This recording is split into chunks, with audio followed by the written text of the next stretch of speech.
Hello everybody, and welcome to another painting stream here on youtube.com/Johnny Chiodini. I am Johnny Chiodini.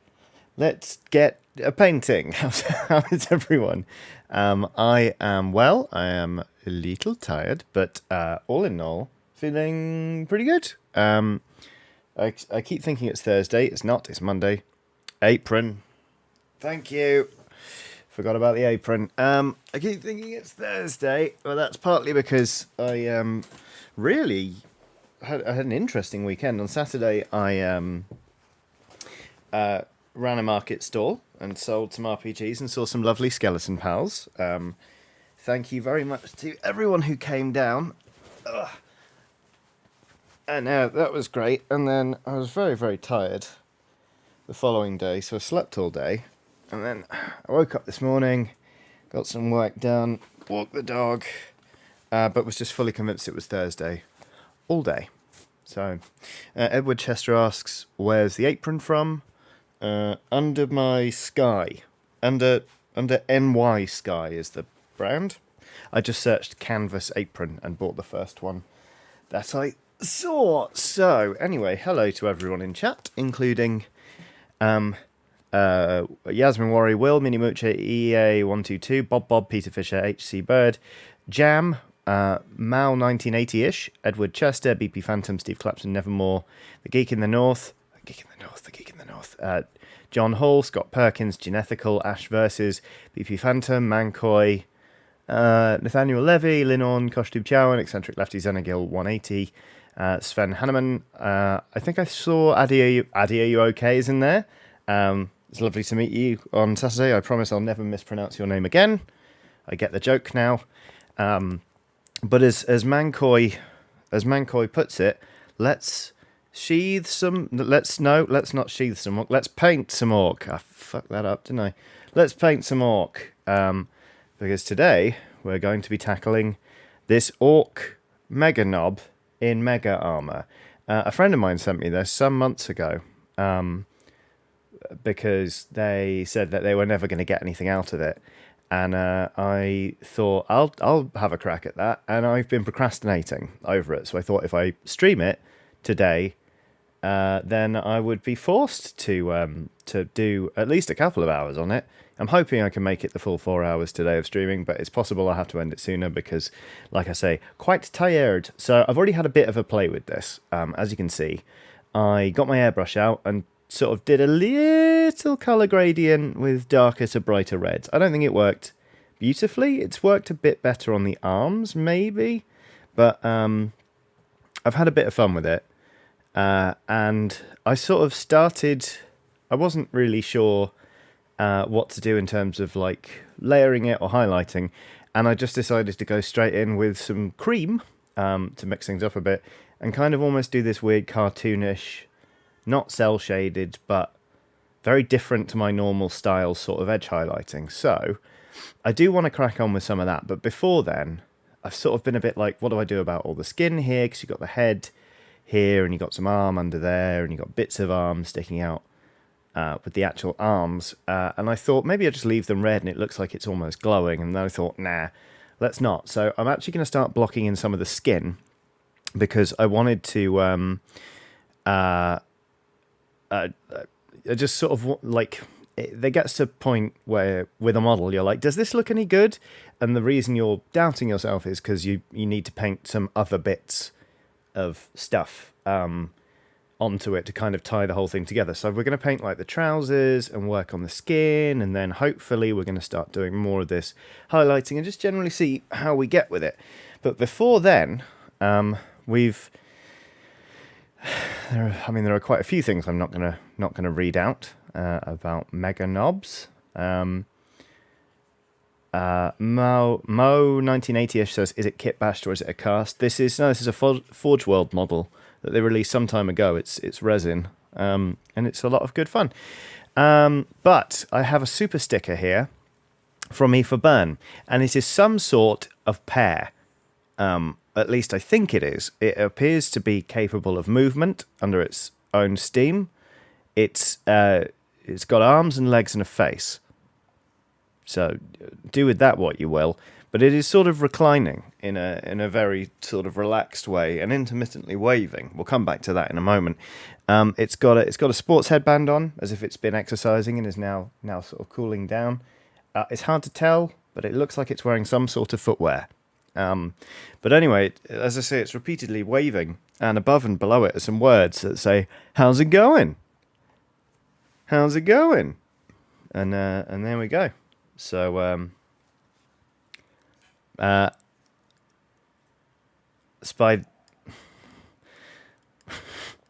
Spider, I don't feel like I can read out your full username. I'm sorry. Says Johnny, our Meganobs are a serious talking point. Nice, which says he Meganob. How?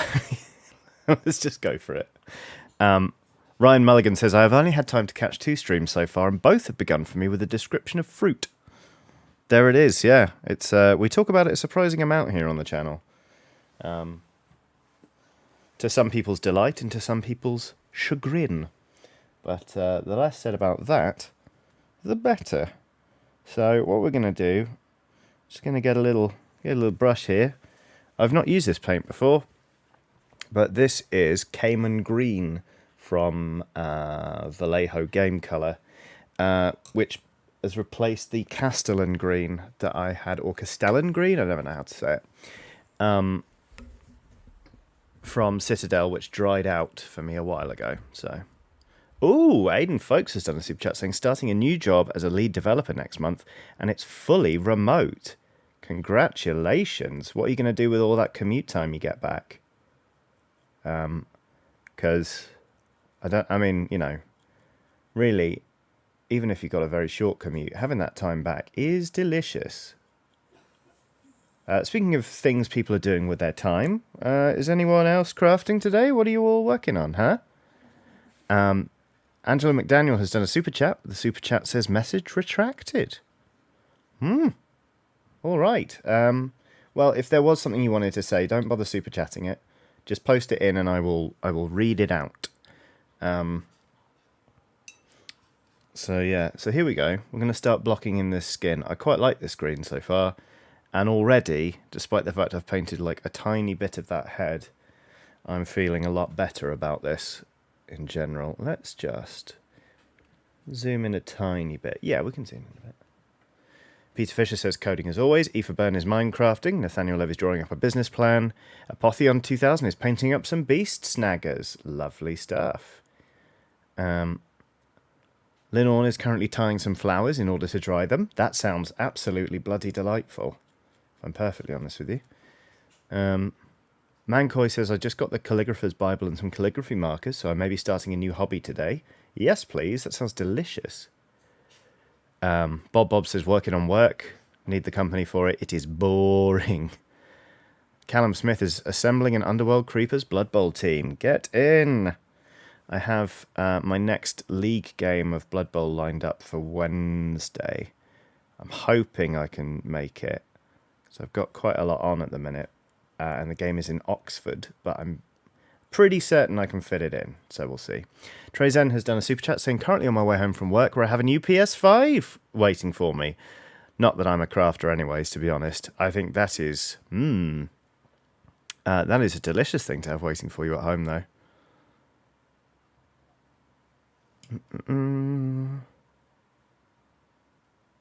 Ash Versus says, kind of crafting. I'm editing the Fighting Fantasy playthrough I did last week, although I've stopped that for now as I can't listen to you and myself at the same time.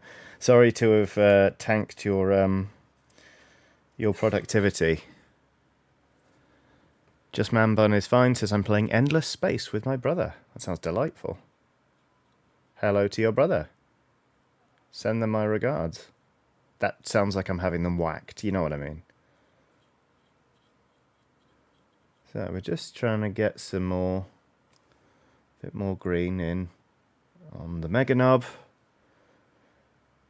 Get it out of your systems now, everyone, because we're going to be saying Meganob a lot this afternoon. Will we be demonetized by the end of the stream? It's possible. Nah, it's unlikely, to be honest.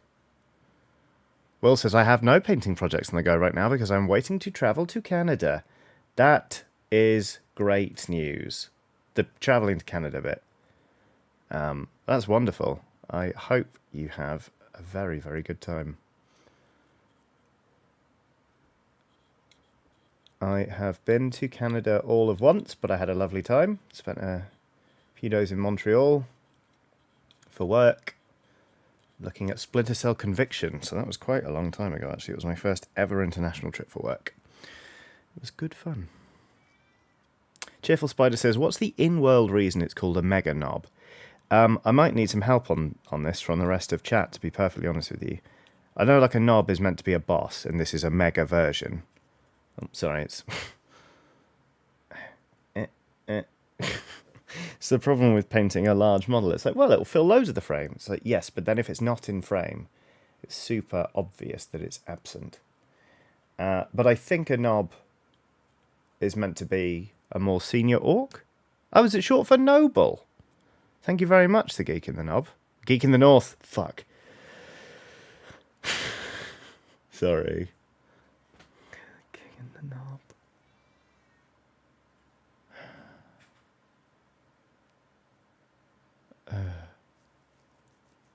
Zizthris says, wait, this is actually called a Meganob. It is, yeah. It absolutely is. And then I switch says, wait, very, very funny to me that the plural is specifically Meganobs with a Z. Aiden Folk says, cat? Yes, that sound in the background that you know, that sounds a lot like an unhappy child in need of care or possibly medical attention is actually just a cat. That's Luna. She loves to sing. And by sing, I mean scream. Ash Versus says the Geek in the Knob is a pub we're drinking. Oh, wow, the Geek in the Knob. The Geek in the Knob. Oh, we're 12 minutes in and I'm already done in. No, we can push through this. It's fine. Because I'm very, very, very glad to have decided to actually go in and try and paint the skin on this properly. There you go. You can sort of see it poking out there.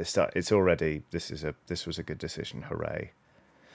Bob has done a super chat saying, so I've missed a lot of streams. Glad to catch one. Finally got around to binge watching Horizon Zero Dawn, and it was good fun. Can't wait for the new series.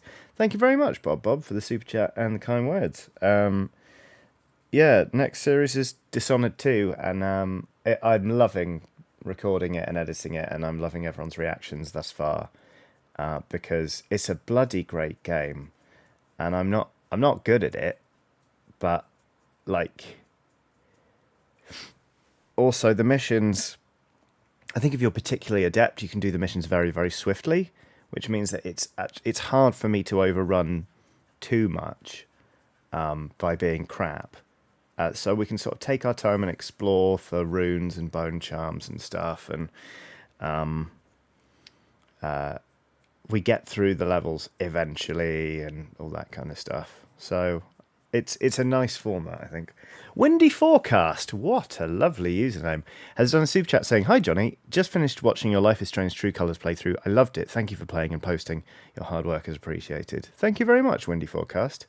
I'm really glad people have responded nicely to it, or well to it rather, or they like it. It was a lot of fun to do. It was a lot of work to do. It's been a busy month. It's been a busy in many ways exhausting month, but I've had a lot of fun. I'm kind of, at the moment, I'm bushed, but in a kind of really rewarding sort of I love my job sort of way, which is nice. Still got some bits to do before the end of the month. There's the new episode of my favourite board games. That's already edited and ready to go. I owe a big whopping great AMA to the champions because I didn't get round to doing one last month, so I'm going to save up all the questions and do a double header with my sincerest apologies. And of course, the next episode of Cooking with Chiodini is due. That may be a day or two late, simply because, without spoiling it too much, I'm infusing something, and it's taking longer than I anticipated. So, The Night Switch has pretty much just is like hard same is what I mean. Oh my god, the Nice Witch has said something. The Nice Witch said, "I'm very bad at Dishonored because stealth requires a level of patience I don't have. Having a great time with Deathloop though, same. I'm not the most patient when it comes to stealth, so I often just make a risky decision and it goes wrong, and then it snowballs from there, which, to be honest, I'm okay with. But Deathloop, because you're meant to be offing people, it gives you that little bit more freedom to just go, yeah, let's hurt some people, and you just jump in and boom, boom, boom. Suddenly, you're actually coming out on top. Because I feel like if ever I'm going through a level of Dishonored, and I get to a point where almost everyone is unconscious and they're just sort of bodies strewn everywhere, like, it means I can progress, but I also feel like I've done it wrong somehow. You know, it's like, well, if I'm going stealth, nobody should see me and I should just be that sneaky. But that's never how it goes with me, so I end up knocking a bunch of people out, and then I feel like I've done it wrong. So I think... Sod it, we'll just use that brown. The reason I never finished the first Dishonored was that I kept going back and restarting levels, so I felt like I wasn't doing it right. Whereas now, with Dishonored 2, I've given myself the permission to just be a bit shit. But with Deathloop, it's great. Because like, you also know you're coming back through that area at some point. You know, so you don't feel you have to do everything first time. It's good. JT Gerdes has done a super chat saying, random bird fact I thought was neat. Penguins produce an oil that helps their feathers retain more body heat. I guess the oily bird gets the warm. I enjoyed that one. That was nice. That was not a Scandinavian level joke. It was just a pleasant one. Addy, are you okay? Says, did you end up playing Carom board on Saturday? I did not. I kept my stall open right to the end of the market, and then I had to jet and go see some friends. But yeah, no, it was a lovely time at the market, and it seems like everyone running the other stalls had a very good time, which was very nice. Mini Mooch has done a super chat saying, I'm preparing to GM my first TTRPG mini chronicle, which starts next week. Brackets, before that, only GM'd 2 one-shots. I'm feeling slightly scared because one of my players actually knows the rules much better than I. Have a superb evening. Good luck. That sounds like a fun step up, and I'm sure, to be honest with you, I'm sure you're ready. Like, number one, you have GM'd before, so you're going to be able to get by. Number two, I actually find sometimes running something that's running on, you can relax a little bit more rather than being like, oh god, if we don't keep going, we're not going to get through this whole adventure. You can just give everyone a bit more room and time to breathe, which I think is really nice. And secondly, you know, while your friend can be there if you choose as a lifeline, if there's a rule you don't get, hopefully they will just give you space to run the game, because, you know, when people chip in, sometimes it's helpful and sometimes it is actually just slightly undermining things, because it's sort of like it can feel a bit nitpicky. So hopefully your friend sort of your friend sort of reads the room correctly and doesn't butt in very much, but can offer assistance should you need it. Maybe have a word with them beforehand if you're worried. And, you know, like, if they, you know, if you're making a decision and running it one way and they know that the game would have you run it differently if you were playing hardcore by the rules, oftentimes that's just something they're going to have to wrap their head around and, like, just let go, because it's their game. It's your game, not their game. Martin Champion says, where's the Meganob model from? This is an old Forge World model. I believe it's out of print. I don't know when it was originally printed, but a friend had this for, I want to say, he didn't have it for 15 years, did he? He had it for a long time and then realised he was never going to do anything with it and has turned it over to me. So, yeah. La la la la.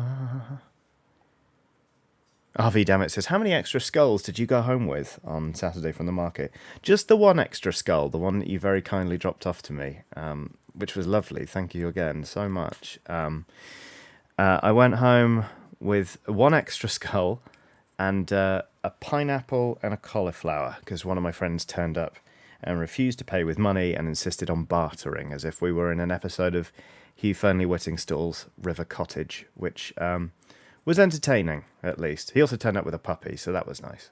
All in all, a good day was had. So here we go. Yeah, got the trousers poking through here. I think I might end up, so like with these pipes and maybe like some of the metal on the pistons, I'm going to pare back some of the red. I think actually what I'm going to do is block a lot of that in today, like now. So I've got more of an indication of what is red and what isn't. And then we can sort of go from there. But I think this is going to turn out quite nicely, which is good. I was originally painting this in secret to give back to my friend who gave it to me as a gift. But then my sense of sort of momentum with it stalled quite a bit. And I thought the only way I'm going to crack on with this is if I make it into a painting stream. So hopefully Reese is just a little bit busy and won't be seeing this. You never know. If they do see it, then that's also fine. I can still post it to them anyway. Definitely won't be a surprise now if they see this, but, you know. It's okay. I'm going to have some water, though. Because my throat's a bit... Ah, Josephine Vengerberg is in chat. Hello.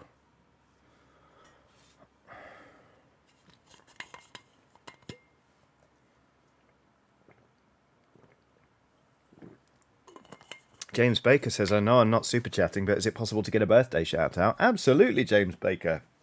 You do not need to super chat in order to get a birthday shout out. Happy birthday. I hope you're having a wonderful, wonderful day. And that you have received all of the well wishes and gifts you could possibly hope for. Thank you very much for choosing to spend some of your birthday here with the lovely skeleton pals. With any luck, they are all now furiously typing to wish you a happy birthday. Well, not furiously typing, you know what I mean. Because those messages might send the wrong message. They might give the wrong impression. I feel like my mouth isn't working today. Ian J. Reed says, does the model have arms to be added at some point, or do Megagnobs just run around like penguins in handcuffs?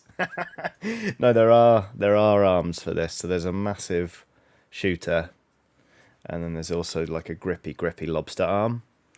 But I wanted to kind of focus on the main body of it, because it's massive. And in order to paint kind of the skin on the sides here, I wanted to do sub-assemblies, basically, and put it all together a bit later. Although you have reminded me that I've got plenty more green on my palette, and there is skin exposed on the arms. So I'm going to do those now. Davy Jones has done... Wow, I've never seen this one before. Davy Jones has done a super chat of that pair I mentioned earlier that seems to have gained sentience and the use of arms and legs, which, as I understand it, is not a common thing typical to pairs.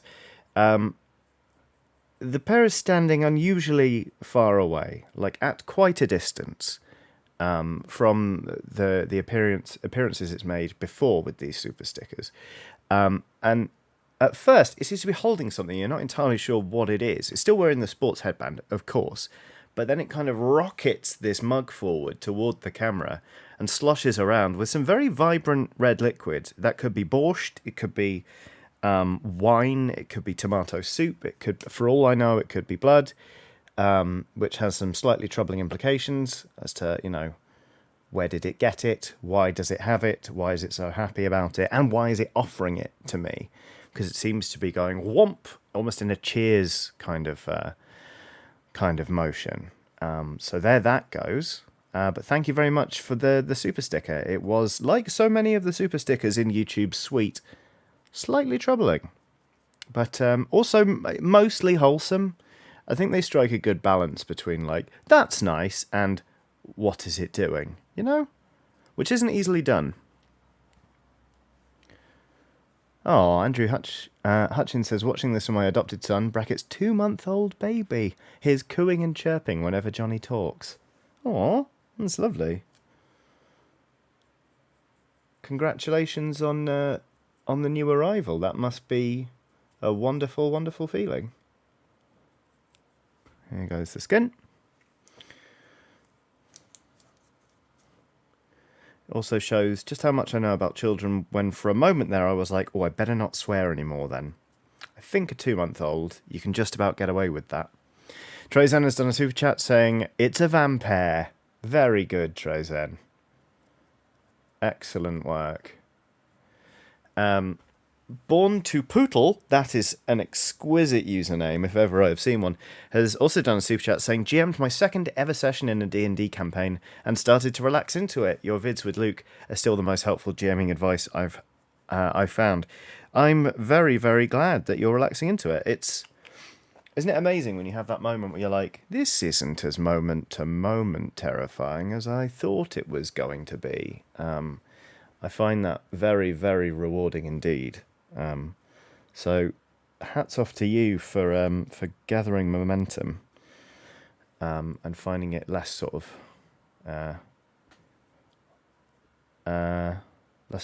nerve-wracking, I guess. Thank you very much for the super chat, and I'm very glad that you like those videos with Luke.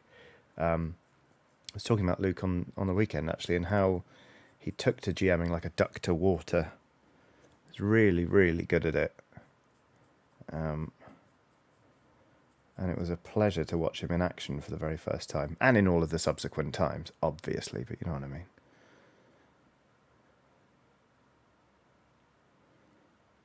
Oh, Trezen said, damn it, I wasn't first with that one. Well done to everybody who said vampire. I singled Trezen out because Trezen threw me some money, but that sets an awkward precedent whereby, in order to gain praise for a joke, people are just going to start paying, and that's not what I want to do. So, well done everyone who said vampire. Well played, Trezen, for sticking it in a super chat. Oof.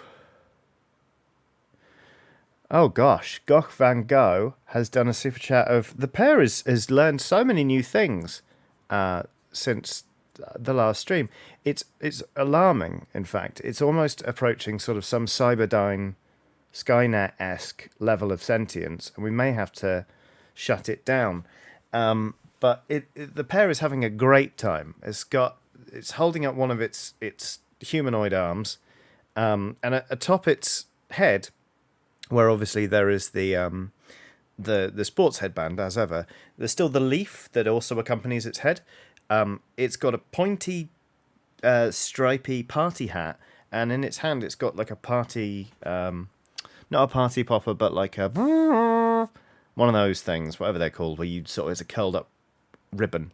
And it's doing this a lot, just sort of doing a dance back and forth. So there we go.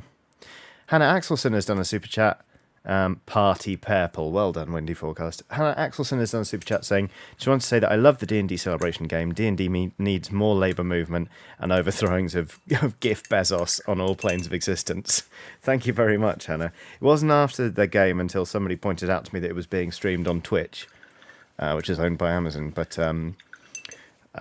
to say any more about that would be to confirm that that's who I was taking aim at, and who could possibly say. Sven Hanneman has done a super chat saying, I'm currently watching my 2-year-old twins arguing over whose birthday it is tomorrow. It is hilarious. Well, I mean, when you're right, and they both are. Bob has found another new super sticker for the pair, which, I'll be honest, has a slightly upsetting grin on its face. It's kind of like a rictus grimace, and its eyes are very, very wide. It's sweating profusely. Do pears have sweat glands? The implication here is yes. But not only is this pear repeatedly raising its knees up toward its sort of rotund pear-like bottom, but it has 2 dumbbells, which look quite hard, and it's kind of giving it one of these, while, as I say, grimacing and sweating profusely and staring without blinking off into the distance, and the text says, keep it up. Thank you, I will. Quillen Jacob says, he's dehydrating and losing juice. Okie dokie.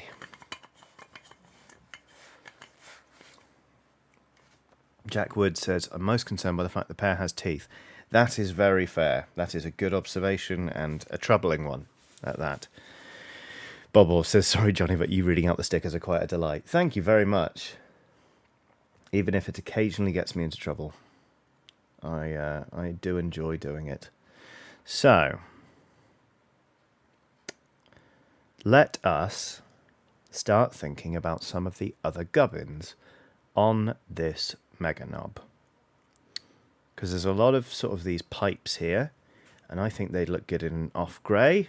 So I'm going to get that out. There's some rope on that, so we need a sort of rope-like colour, which is there. The Ashen Grey on the go. And then maybe a dull orange. Maybe even a dull orange, you know? Maybe squig orange. It's going to join the party. Why not? Corvus Albright has done a super chat saying, empathetic Jaeger bombs all round. I had a pisser of a weekend leading into what will likely be a stressful / anxious week. Thanks for the stream. Corvus, I'm very sorry to hear it. That does not sound good. But yeah, I hope things ease up. I mean, you know, it's already pretty late on Monday, so we're a fifth of the way to the weekend now. So fingers crossed. Yeah, I do hope things pick up. I'm sorry you're having a bit of a mare at the moment. Savras Dartmoor says, Johnny, I wonder if you know, Oxtra recently released the music for the Blaze in the Dark campaign that Luke wrote. Did he write that specifically for the campaign along with running it? Yes, he did. He is diligent and talented, disgustingly talented. And yeah, he did. He wrote the music to go along with it, which is more effort than I'd put in. No, Luke's a much better musician than I am. So for hats off to him. It's brilliant. JHH87 says, great to meet you at the market on Sat and enjoyed playing the Keep wandering around the wetlands. Thanks also for dealing with my starstruck awkwardness. It was lovely meeting you too. I'm very glad that you ended up playing the Keep while wandering the wetlands. That is the most idyllic way to play any RPG, I think. That sounds brilliant.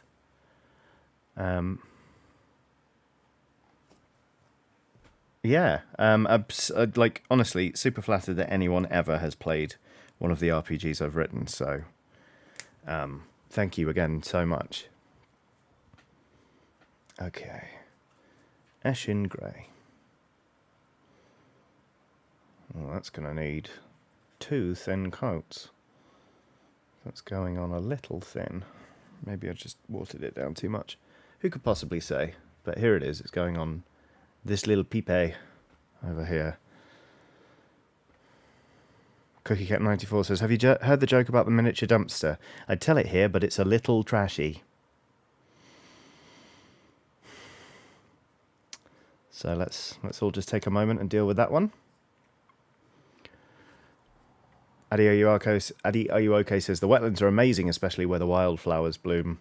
Alas, dogs aren't allowed in those wetlands. So while I could travel to them, kind of feels like there's not much point in me having a big yomp in nature if I can't take the dog, because then I've got to go home and walk the dog anyway. So, but hey ho, I'm glad that they're there, and I'm glad that it gives a place for wildlife to thrive without dogs running up to it and going borf, borf, borf. So there you go. Right, there's the pipe being blocked in. Not sure what to do with that sort of red recessed bit yet. Maybe I'll paint it sort of an ethematic blue or something. But we'll work it out. There's pipe on this side, so let's do a bit of that. Jack Wood says, Ceci n'est pas un noir. Very good.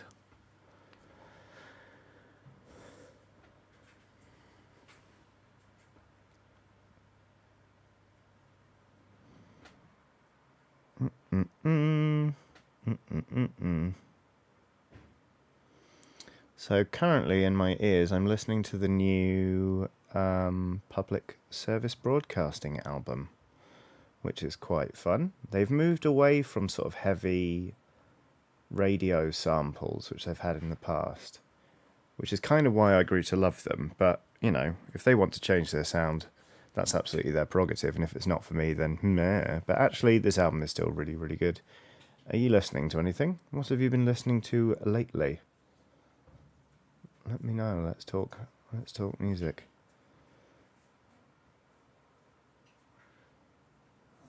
Increasingly sounding like I'm trying to do little radio DJ links. Let's talk music, but right now we've got public service broadcasting, and then we'll be back with the weather. Will says, be careful about painting the gubbins too symmetrically. Very true. Thank you, Will. I am, in fact, going to do a second bit of grey gubbins over here, and then abandon the grey entirely for something else.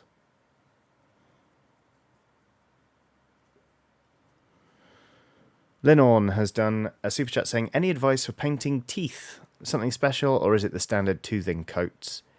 To be honest with you, I don't tend to spend that much time on teeth anymore. Mostly because I find them a pain in the arse. And before, I've spent ages and ages and ages on them, and I've managed to get them looking about as good as a base coat and then a wash. So, but don't let that stop you, because when I see people doing amazing teeth things, like I know people like Dana Howell and oh no, I can't remember her name, which is brilliant. There's another painter, and she's absolutely wonderful, but they tend to focus on the males and paint them before they paint anything else, and give them special attention like they are their own model almost.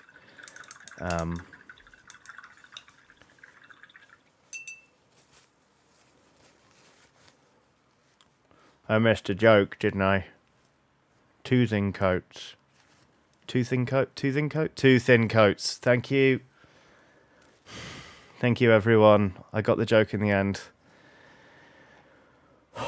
Teeth. Brooke Boyd says, hi, how has the painting been going? Just popping in for a second before going back to work. It's doing all right, actually. I'm kind of starting to make more sense of this model by blocking in the other colours and sort of paring back the red so it just looks more like a model that might actually yomp about on the battlefield. I've also been missing jokes from the community. Corey Haynes says, hey Johnny, I'm sitting in school writing my letters to get on a trip to China. Wish me luck. It's funded, so it's only 200 quid. That's amazing. Good luck. Well done, Corey Haynes. Get it. Write nice words. Let them know that you are the best candidate to go to China. I don't know what you'd be doing over there, but, you know. Presumably you do, and you can put that in there. So, you know, like if I were to say, tell them you're going to go over there and bloody well sort things out, like if that's not applicable, don't put that in. Maybe just talk about your special interests. Ooh, my wrist just popped there. Lucy, in a small voice, says Fudanjuku's new single is good. I almost certainly didn't pronounce that band correctly, but I'm intrigued. I'm going to queue it up on Spotify.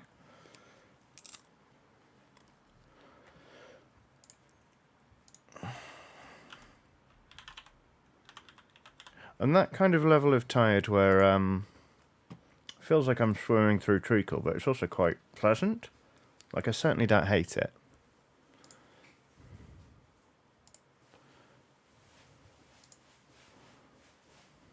I don't know which song it is.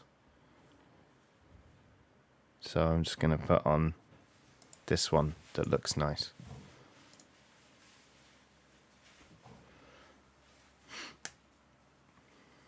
Okay. Oh, Lucy says I did all right in pronouncing it, but I might not like it. We'll see.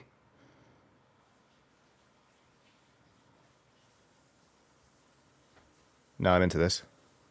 Yes, please. Yeah.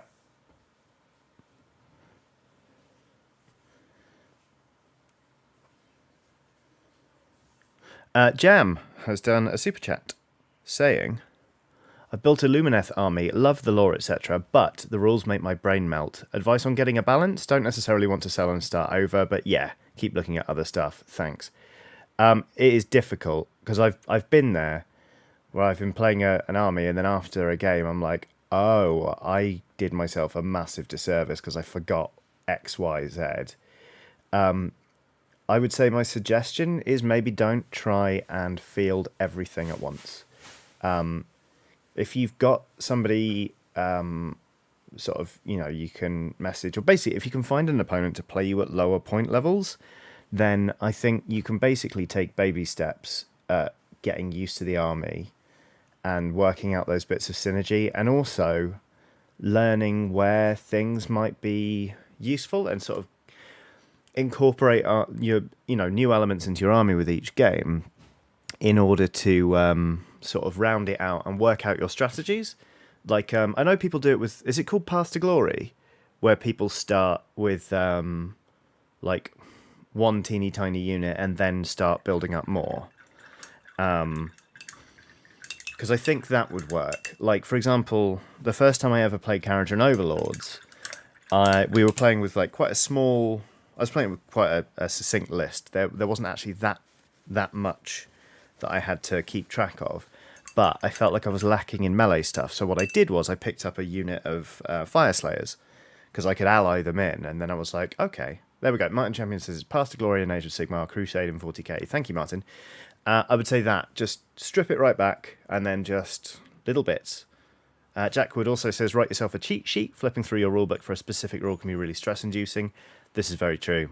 But, also, if it comes to it, if you play with them a whole bunch more, and then you kind of come to realise that actually they're just they're not for you, like, that's okay. Like, as long as you've had a good time painting the army, you shouldn't beat yourself up for not enjoying playing with something. And then what you choose to do with the models is up to you, like I sold my Nighthaunt army in the end because I didn't love playing it, and also I actually found I didn't enjoy painting it that much, and I had loads left to do, and I thought this will be so much better if I give it to someone else and they pick up some models they actually want. So don't look on it as like wasted time. Like, if you love the models and you've had a good time painting them, then that's already plenty.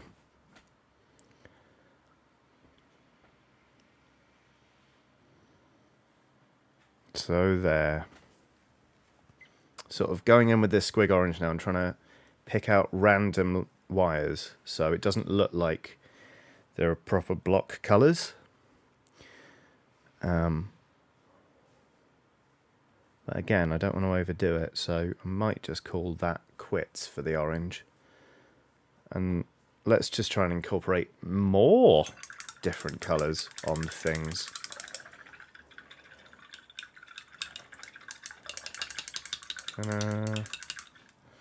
Mark Kerwan, get in chat prison. I'm not answering that question about my Nighthaunt army. Thank you kindly.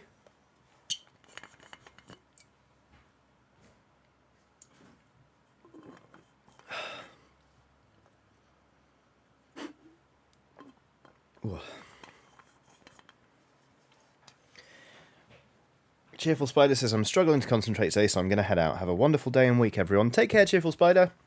Thank you for dropping in and sticking with it this far. I hope you have a wonderful rest of your day, whatever it is you end up doing. Is that rope? I think it is. No, it's steel. It's steel cable. Wrong camera. It's steel cable. It's steel cable, everybody. Steel cable. So we're going to paint it silver.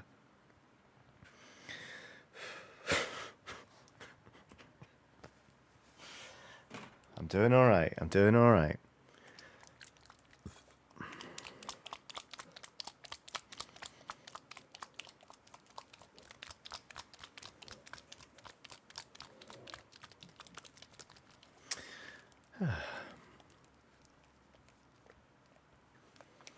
Declan Kemp says, Johnny, I keep meaning to ask after seeing their stats on Idle Champions. Did the Ox Venturers roll for their stats, or did you have them point by? They rolled. In fact, I rolled. Because before the very first episode of the Ox Venture, they weren't sure if it was going to become a long-running thing, and they were all a little bit intimidated. They were a bit like, oh God, I don't know all of the things. And I think they were worried about getting it wrong. So what I did was I sent each of them sort of like a few questions has been like, hey, what sort of race are you thinking? What sort of character? And then I actually rolled the characters' stats for them. I rolled incredibly well for Dob. And then I kind of reported back to them, and we talked about classes. And we sort of built the characters collaboratively, which is something I tend to do if I'm introducing a game to people for the very first time. I'll make their character and then be like, and if you want to change anything after the fact, then great. But this is just something to give you a head start, basically. So yeah, no, it wasn't point buy. It was rolled. Burrito's done a super chat saying, "Hi Johnny, how are you? Great to see you. Congrats on your market adventure this weekend. So many good things. Disco Elysium, Shadowrun, and possibly FF Remaster and more coming to the Switch. Hell yes. I keep meaning to play Disco Elysium because I think I really love it, but I do keep thinking maybe I should wait for the Switch version because number one, if I haven't picked it up on PC by now, I could just wait a little longer. And number two, I'd like to be able to play it kind of in bed, on the sofa, and on the move. I think that would be good in terms of keeping my investment up with the actual game. So, and Windy Forecast has done a super chat. They're rolling in today. Just like this cold front. Windy Forecast says, "I have to go to work now. It's been great watching a bit of the stream. Just want to say I loved your TED Talk. Favorite song from a Life is Strange game? Oh, that's difficult. Either Spanish Sahara by Foles, is it? Or the one that's like, I don't have to see you right now. Those ones are just iconic in terms of the moment in the game for me. Although getting sideswiped by Phoebe Bridgers in True Colours was an unexpected moment.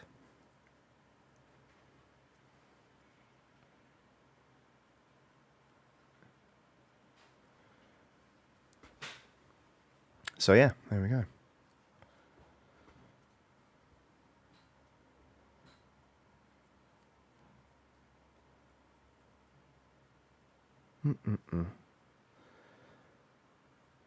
Nice Switch says, Disco is so up your street, I can't believe you've not played it yet. I know, people keep telling me to get on it, and I really, really ought to. I should just pick it up on PC, because if I love it that much, I'm going to pick it up on Switch anyway, aren't I? Would it be a good candidate to stream? Is my question, because if I bloody love it and discover that I bloody love it on stream, that would be wonderful. I don't know how it might be for backseating or what have you, or me being a bit confused. I don't know. Bob has done a super chat saying, while we're on Life is Strange songs, I had Creep stuck in my head all week. Yes, that doesn't surprise me because it's bloody excellent. I have had Boys of Summer in my head all week because I was out walking the dog, and when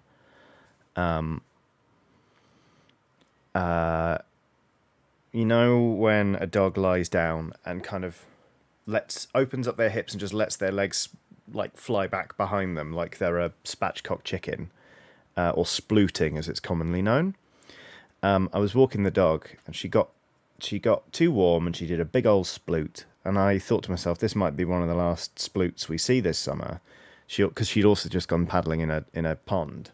I was like, it's getting colder, she probably won't be doing this so much. So I sent a picture of it to my wife saying, I can tell you my love for you will still be strong after the sploots of summer have gone. And then she sent back a load of lyrics running along the same theme, like I can see you, your brown fur shining in the sun, etc., etc. And I couldn't stop laughing, and it's just been living in my head permanently since then. So there we go. Oh.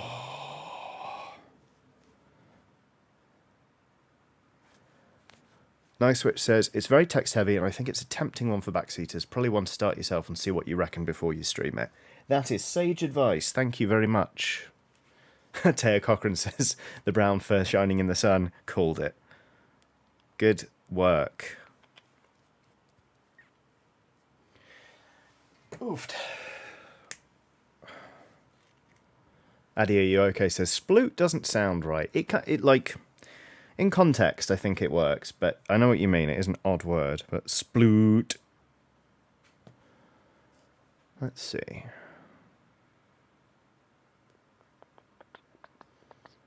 Other bits to paint silver. I don't want to overdo it with the silver, but I would like to kind of break up some of this red at least.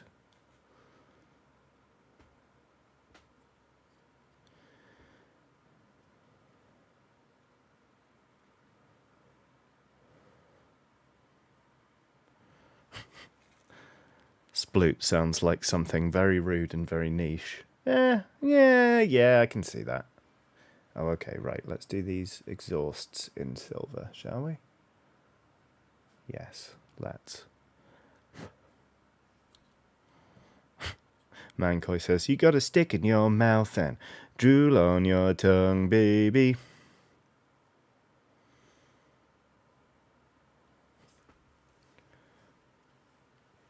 Chris Calvert says, in our house, it's called ham squid. That, to me, sounds less savoury than sploot, but... ham squid.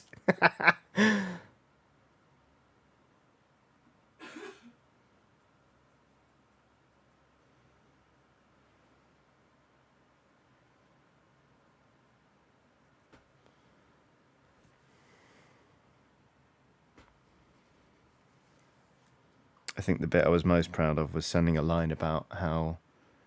So, you know, I was wondering what happened. Normally it's what happened to our love. It's like, what happened to that toy?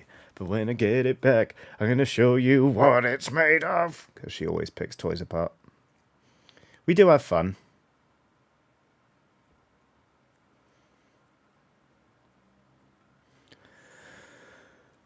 Ooh.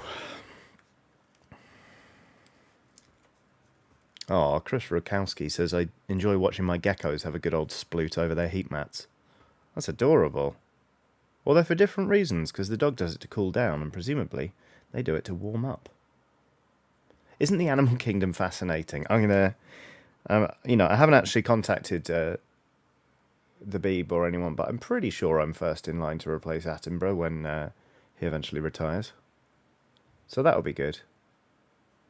Just really dumb it all down. Some of the world's best animal cinematography, and I'll be like, have you ever thought about when you see a dog do this, it's to get cool, but look at this fucking lizard. It's doing it to get warm.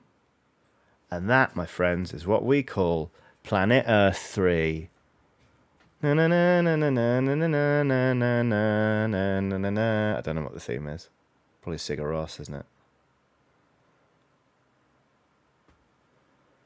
There we go. This is starting to... Yeah, I'm starting to feel pretty good about this, actually. I'm going to get some other colours on these wires.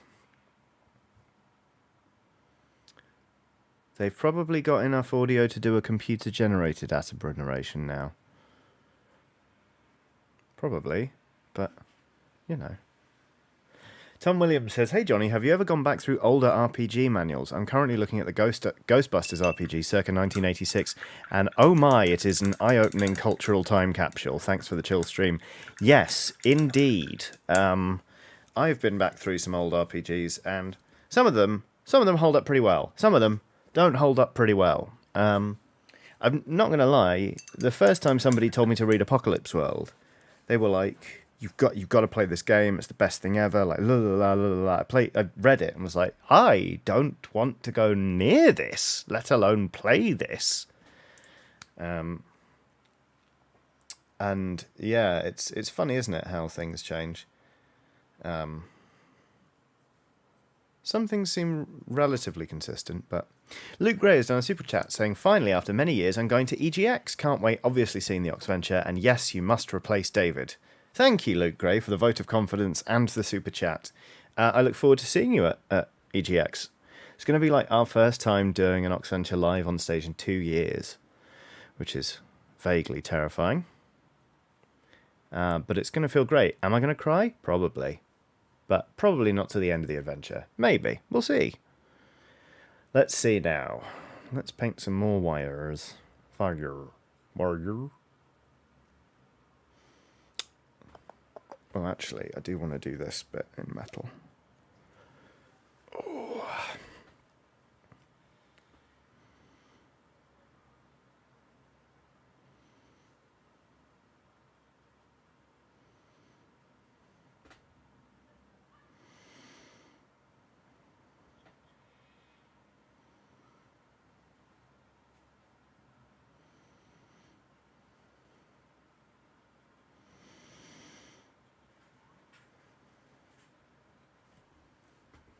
Little, I don't know if you can see,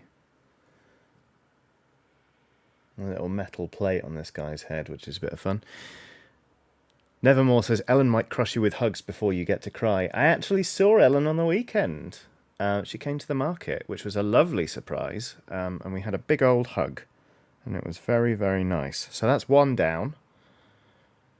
Just 5 to go? No.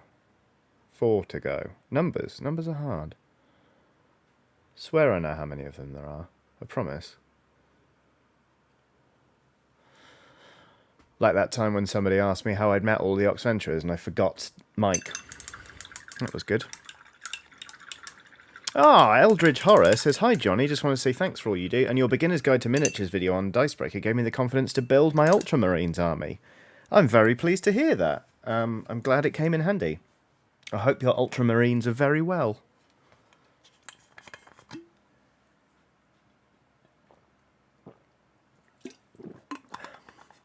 Luke Gray says, Ellen and Luke do look like they give the best hugs. Yeah, pretty much. They do give very good hugs. Jane and I are at an awkward height whereby, this is a long time ago actually, when we worked at GameSpot, we said goodbye once at the end of an MCM, and I caught Jane's shoulder directly in my throat. And it was just like... But obviously, you know, you try not to throw up on your colleagues' backs, so I sort of just gave a little cough and walked it off.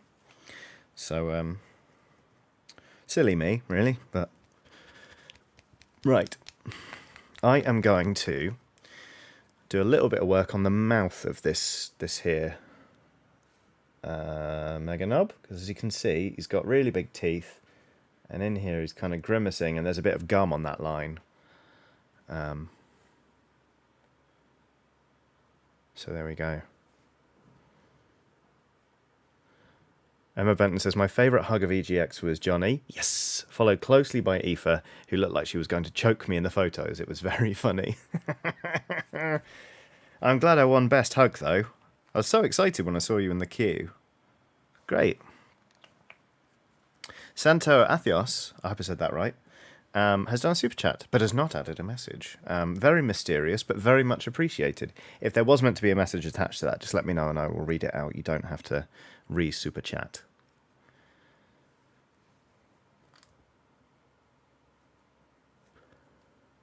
Mancoy says, of course Jane would find a way to do a hug takedown. I don't think it was on purpose. I think, you know, like when you're doing a hug and you're having to lean in a bit more than you normally would because you've got bags and stuff. It was just...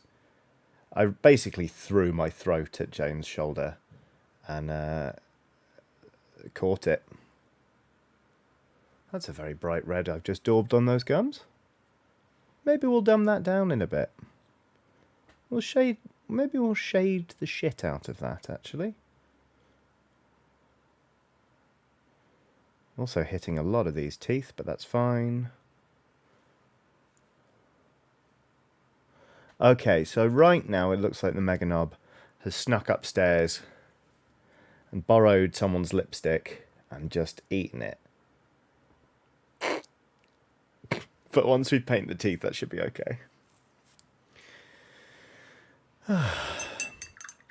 Santo says, great job with the high roller / Oxventure crossover, Johnny. As someone who used to work in a retail warehouse, I was howling. I messed up. It is my first super chat ever. Thank you very much for your first super chat ever and for the kind words. I'm glad it resonated. I just thought it was... I just fancied poking a bit of fun at some impossibly powerful people. Yeah, I really enjoyed that session. It was also partly inspired by a musician called Richard Dawson, who's a folk musician from Newcastle, who does some of my it's one of my favorite musicians of all time. I absolutely adore him. You know when Spotify was like, "Here's how your year was how it went with listening." They told me I was in the top 0.01% of Richard Dawson fans on Spotify. But anyway, in his incredible album titled 2020, there is a song called Fulfillment Center, which is about working in such a retail facility and it just being crushing and soul destroying. And I guess it was on my mind. It was also partly born out of the knowledge that I had to bring two groups together, and I was like, "Well, how am I going to do this?" And I was like, "Well, what if they're just pulled into a pocket dimension by a very powerful entity?" And I was like, "Okay, well, what would that entity possibly want?" And I thought, this will be fun." So I went with it. There you go. The Nice Switch says Richard Dawson with 5 exclamation marks and a heart emoji. A heart emoji. I was meant to see Richard Dawson in March of 2020. But obviously, or was it April or something? It didn't happen either way, funnily enough. But I would dearly love to see him live at some point. Just imagine being in the room while he plays the vile stuff. Goodness me. I think I would honestly lose my shit.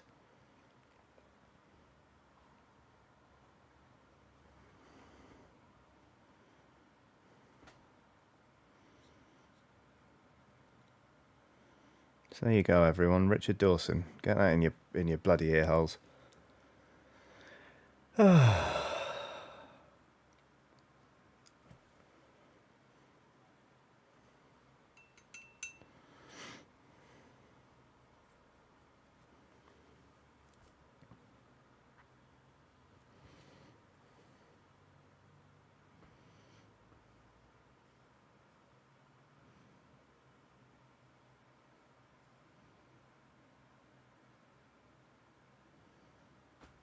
There you go, there are the teeth. It's starting to look a bit more like an actual face/head. And I am actually going to do tooth thin coats.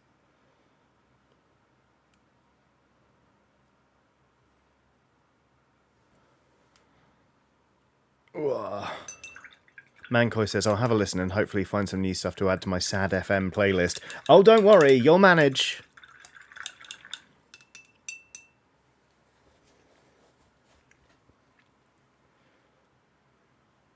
All right.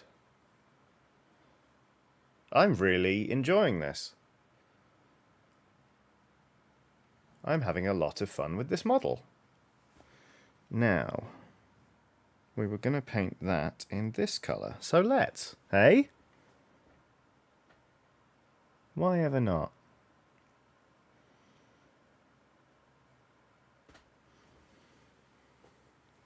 B Reynolds 376 says Sad FM is such a great name for a playlist. Agreed. Andrew Hutchins says, Johnny, your lovely dulcet tones have put this baby to sleep. Thanks for the help. You're very welcome.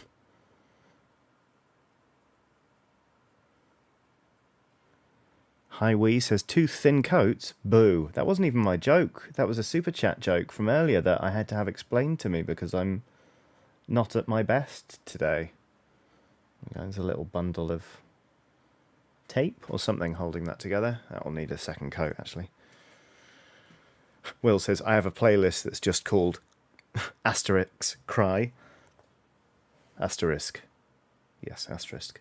I used to have a playlist called Moderate Despair, and then I realised that my boss followed me on Spotify and thus could see whenever I was at work listening to a playlist called Moderate Despair, so I shortened the title a bit.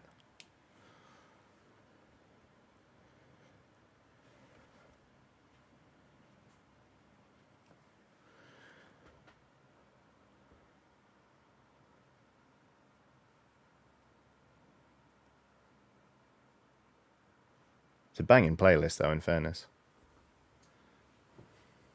Okay. Mark Kerwan says this stream is also helping me persevere with a model I'd set aside for too long. I'm glad to hear it. Maybe we should make, like, every 6 weeks or something, we do a painting stream that is, explicitly, like, let's all get over it and get cracking with this project type stream. Like, it doesn't matter what you're doing, but ideally, it's something that you've stalled on that you really feel like you ought to get back on top of, and we just go for it, like this model, or maybe like a cross stitch that someone's given up on, or Zizthris says, do people find sad songs sad or cathartic? Well, I mean, like both. So I listen to very, very sad music all the time, because I really like the bands and whatever. But if I'm sad, it makes me feel like it makes me feel less sad because there's someone out there who has put what I'm feeling into words already, and it's kind of cathartic to be like, oh, I'm not alone in having had this emotion. And that from that I can derive a sense of comfort. Sometimes, obviously, there are sad songs that I listen to when I just want to feel sad, because I'm very much in the moment, and it feels like the only way out is through. But also, like, when I'm not so sad, I still listen to very sad songs because, like, I don't know, like, I still feel seen and appreciated by those songs, even if I'm not feeling it right in that moment. It's just good.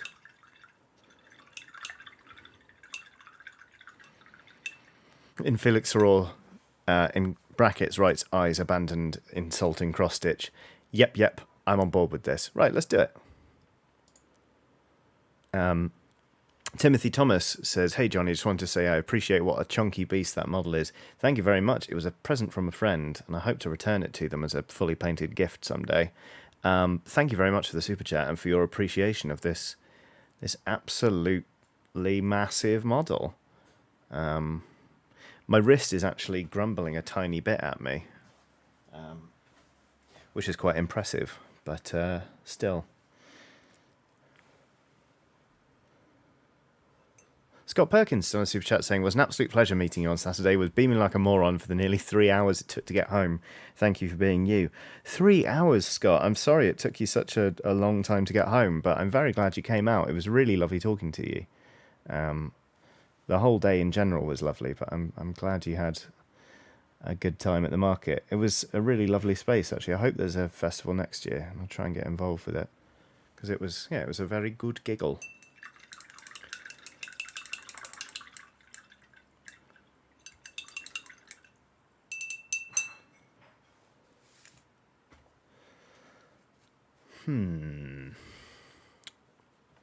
Okie dokie.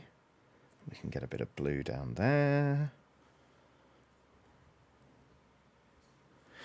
Lavoche says, I don't know if you can answer this, but I asked myself, does it make a difference for you YouTube money-wise if we watch live or on demand? I don't know whether an on-demand view is worth more to YouTube than an on-demand one. And I say to YouTube because to me, they mean exactly the same amount. I appreciate, sounds like I'm taking the piss, because obviously I was then in my tone of voice, but it does genuinely, like, it is entirely up to you. I don't want to make people feel like they have to watch live, because it might, marginally improve the way YouTube's algorithm views me. Don't worry about that. Watching whichever way you prefer. And to be honest with you, like, part of the reason I'm on Patreon is to relieve the pressure of having to get a good PCM from YouTube and, make sure that videos are doing numbers and getting me, ad revenue or whatever. Like, for example, the Life is Strange True Colors playthrough, because I left the music on, I can't monetize those videos at all, but that doesn't matter. It's more important to me that playlist is up there for the people who want it, because it's not going to make the difference between me being able to put food on the table or not. So it's all good. So YouTube, completely free agent on that one. Watch when you like, how you like, as long as you're safe. Don't watch it. I haven't got the energy to make an absurd joke. Don't watch it in the bath with the laptop plugged in, for example. Jack Wood says Good Arms versus Bad Arms is a personal favourite of sad songs. Oh, yes. I mean, anything Frightened Rabbit, really. Good Arms versus Bad Arms is such a corker. It's the first Frightened Rabbit song I ever learned to play on guitar, actually. Closely followed by Poke.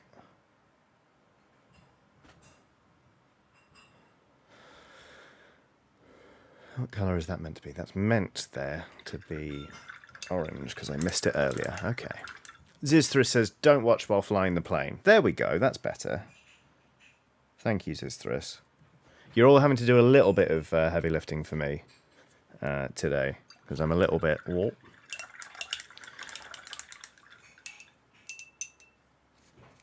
I'm a little bushed, but still.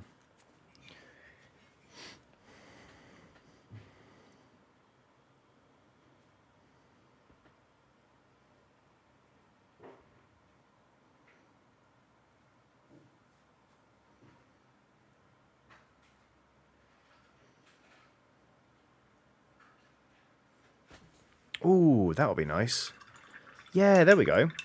There's one of these wires at the back here has kind of been gouged open, so I'm going to get a really bright, sort of brassy metallic, a copper, actually, to simulate copper wire. That would be nice.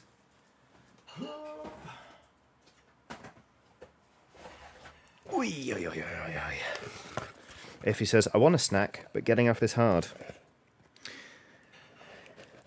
That does sound difficult. But then you'll have a snack, you know?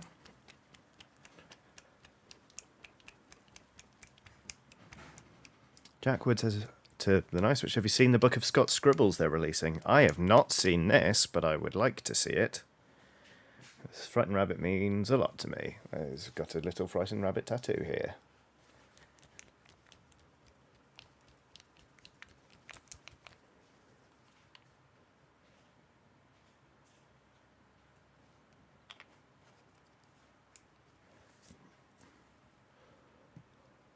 Chris Calvert recommends Mischief Brew to Frightened Rabbit fans. Mischief Brew. Oh, yes, I've been recommended this artist a lot on Spotify.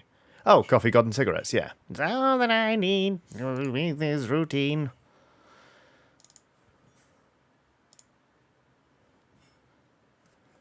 Okay. Where'd I put my brush? There it is.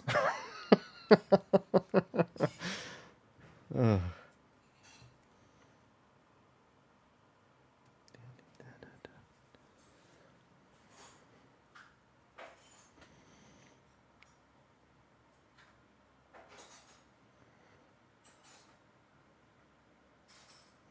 That's a little untidy, but that's fine. We can fix that later.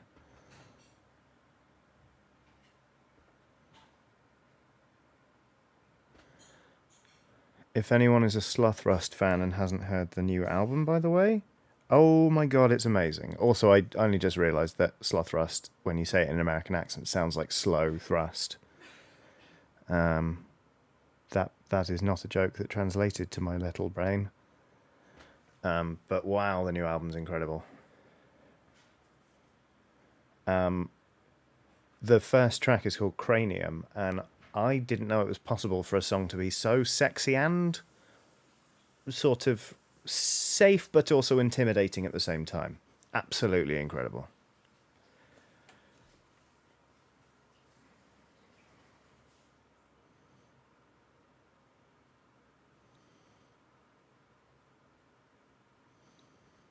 Nope, I don't like that. Whatever it is I just did there. Let's get rid of that. Oh, yeah. Aiden Folk says telling about Poundland blows their minds. I never even thought about that. Hey, babes. Do you want to go to Poundland? The fuck did you just say to me? That is very good. Waterstar86 has done a super chat saying, day off and wanted to watch the stream, but got to run errands. Love to everyone. Thank you very much for the super chat and for dropping in, Waterstar. I hope the errands go swimmingly and that you are able to relax as soon as humanly possible.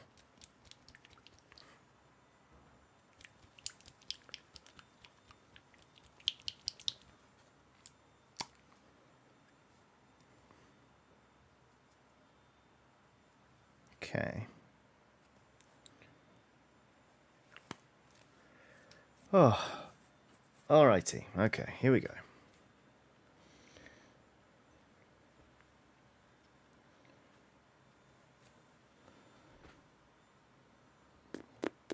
Yes, let's make this bit green. A very vibrant green at that.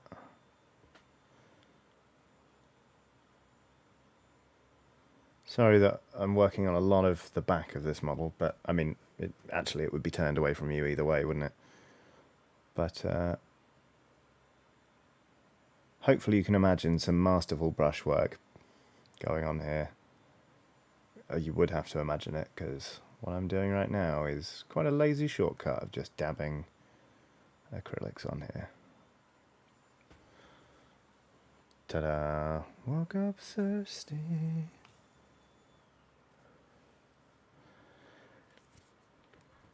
Chris Calvert says, glad you could make it to stream.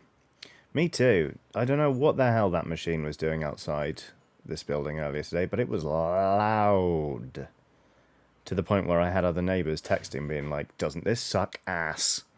If he's done a super chat saying, had my first session at the gym after 3 years. Gonna get strong again. Brackets, thankfully the PT was lovely and didn't push weight loss at all. That's great news. Well done, Iffy. I hope you are enjoying a pleasant endorphin bounce after the session, and that you don't end up all achy or anything. I'm glad that your PT was respectful as well, rather than sort of pushing weight loss on people, because, you know, people's goals for exercising can differ massively.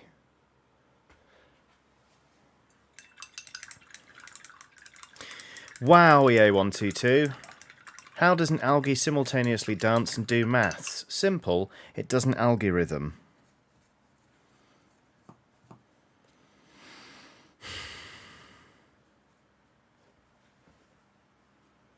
Wow.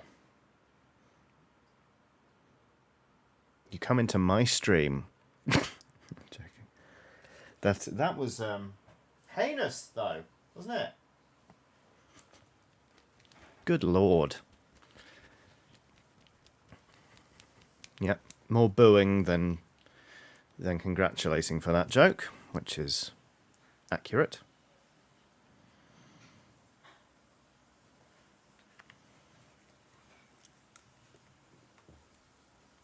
Michael Hayden says, are you going to / have you already installed soundproofing in your room? No. I have not installed soundproofing, and I'm not going to, because that wall is like there's nothing here. It's just that wall, and then wham, the rest of the room, and on the other side of my desk is my wife's half of the office, so I'm not, you know, it wouldn't be fair, and also it's ugly and I hate putting it up. And to be honest with you, I know it's a little bit noisy today, but the door to the office is open because it is so warm in here. For the most part, this mic is pretty decent, so I try and record in quiet conditions as much as possible, but yeah, I decided to free myself from putting up tiles. Nick Jeffrey has done a super chat saying, hey Johnny, just got home from visiting my aunt in Norwich for a week. Hope you and the Skelly Pals are all good. Welcome back, Nick. I hope you had a great time in Norwich. A lovely place by all accounts. I hope you had a restful time. I'm well. I think the Skelly Pals are doing all right, so that's good news. Aidan Folk says, I thought you were in a broom closet. Illusion shattered.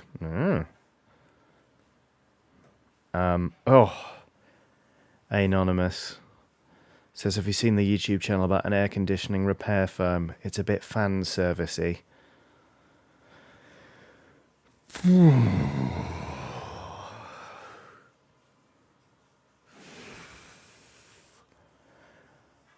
There are some heavy hitters going out there today, aren't there?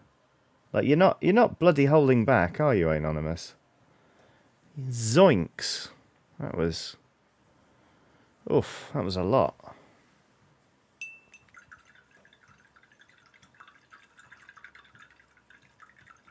Doom Biscuit says, chat, we are doing a good job trying to break Johnny today. I know, when I already started this stream, frankly, a bit knackered. Everyone's like, smelling blood in the water.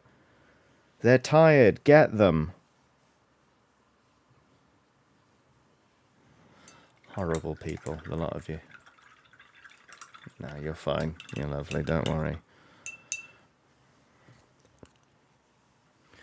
Anonymous says sorry. It's too late now, isn't it, Anonymous? It's too late now. Right, other colours that I have. No. Ugh. No. There's the shoebox. One sec.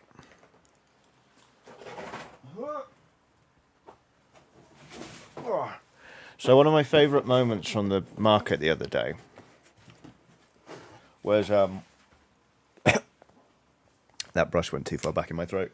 I was giving out dice. Everyone who came up to the store was able to pick out a die for free, because why not? Dice, they're fun. Toward the end of the day, I had a lot of dice, like a lot of them. So I was relaxing the one per person rule, including for children, because this kid ran up and asked if she could have a die, and I said yes. So she took one, and then she ran up later and was like, "Can I have another one?" I was like, "Yes, sure." And she was wearing like these big can headphones, and like some green overalls, and had just like some muck on her face. She looked like she just crawled out from underneath like an X-wing for a quick break while she was on shift. But later on, she was like, "Can I maybe have some more dice?" And I was like, "Right, look, let's just get you a poly set, shall we? Let's send you away with lots of dice." So I took all the dice and I poured them out onto the table, and she went into a small dice-grabbing frenzy, was just like stuffing her pockets and cackling and cackling and cackling. What did she say? She said something along the lines of, "I thank you very much for your dice, farewell," like in a very imperious kind of way. And I said, "You're very welcome, Dice Gremlin." And she looked me dead in the eyes and went, "Dice Goblin," and ran off singing, "Dice are beautiful, I love dice." And it made my day. It was hilarious and weird, but good. Nick Jeffrey has done another super chat saying, "I used to go to the local beekeepers to steal their bees. Not for profit, just for the buzz. Then the police caught me in a sting operation." Burrito has asked just how hot my recording room gets. Are there any windows or do you use a fan? Just curious. I sometimes use a fan when I think I can get away with it. There are windows, but the street is noisy enough that I have to keep it closed. But generally speaking, it gets to around 34 degrees in here, give or take,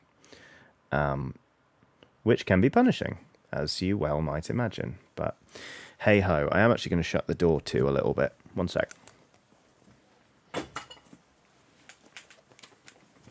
Be right back.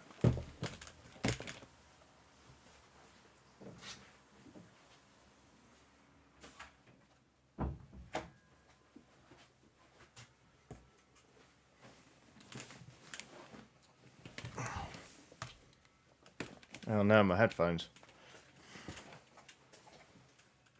What have I done?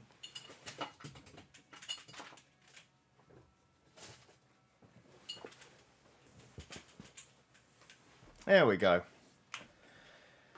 Whew. There we go. Sorry about that. There's a little bit of noise coming from over there. Quick, while they're gone, mutiny. Doom Biscuit. Please.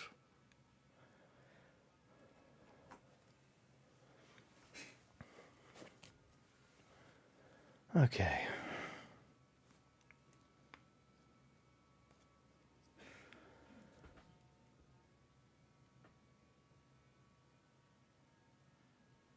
Might need to go to a smaller brush for this wire. Hopefully not. Let's just push on with... Oh, it's only a medium layer brush. I can deal with that. It's fine. Absolutely fine.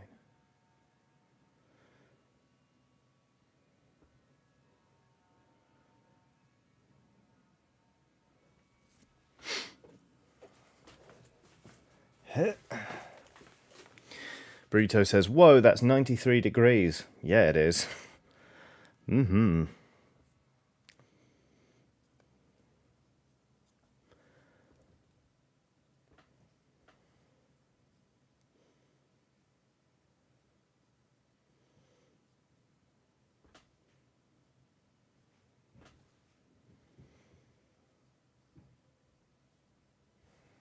There you go. Painting a bit more wire that's sort of hanging down there in a sort of very pale blue. Mancoy's done a super chat saying, just found out Willie Nelson is in the hospital.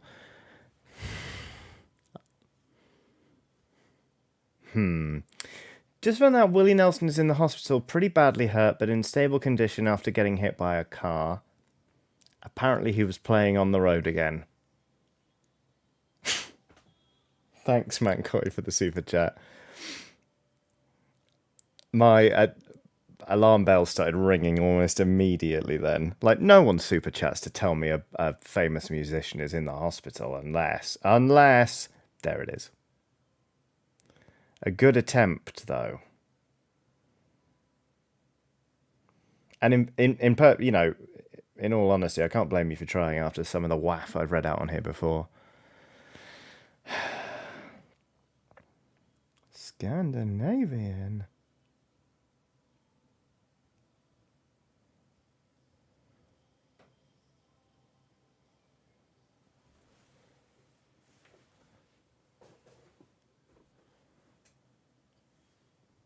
Okay.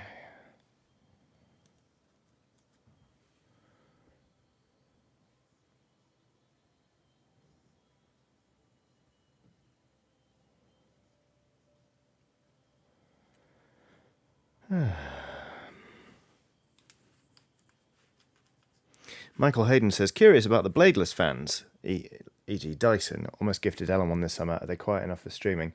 They probably are, but James Dyson is a shit. So, yeah. I do have a fan, actually, that's very, very quiet, but we moved it into the bedroom recently. We do have another one, but that's in the living room. I should just poach one. But hopefully, I mean, autumn is kind of here. Hopefully it's actually going to become a tolerable temperature in this room soon. To be honest, I have had plenty of streams where I've had a fan running. It's just not running today. It is all good. I'm not in immediate danger. Worry not, friends.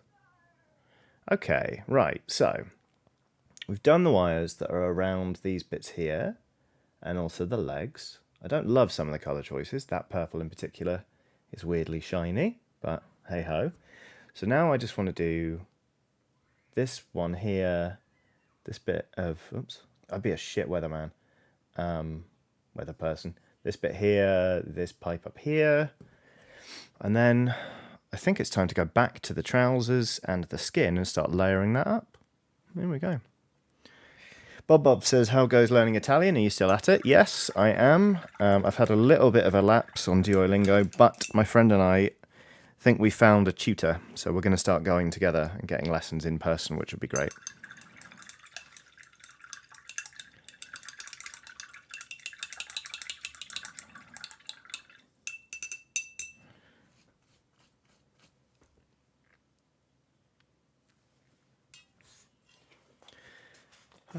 Tight Uranus says, so shoplift one.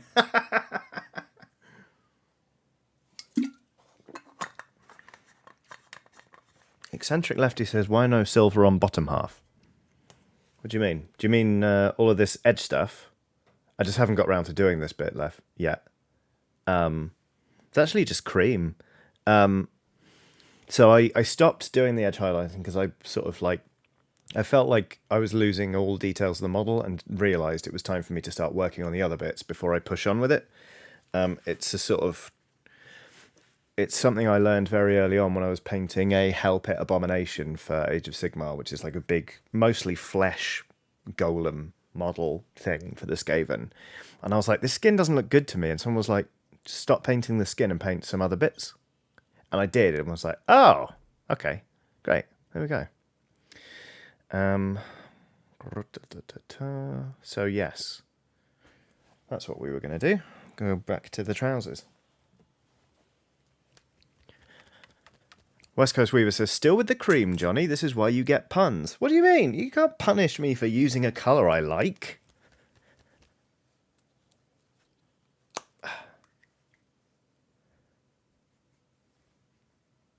Is this the brown eye? No, it isn't the brown eye yeast. Good. Let's layer up some of the trousers fabric here, and then see how we go.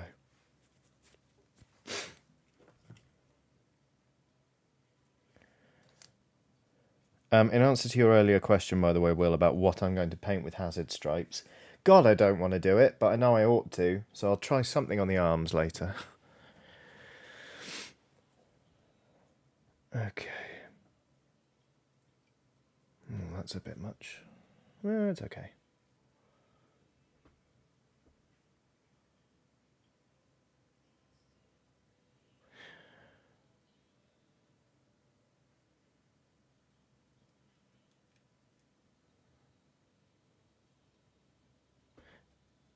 Slightly random question out the blue, but those of you who have seen the first episode of Great British Bake Off, I didn't watch the last season because I hate Matt Lucas.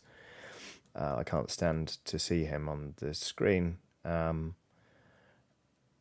I bloody love Bake Off. Are the contestants worth me enduring that man, or should I just skip this season as well? Because Bake Off has been some of my favourite telly ever, and yet.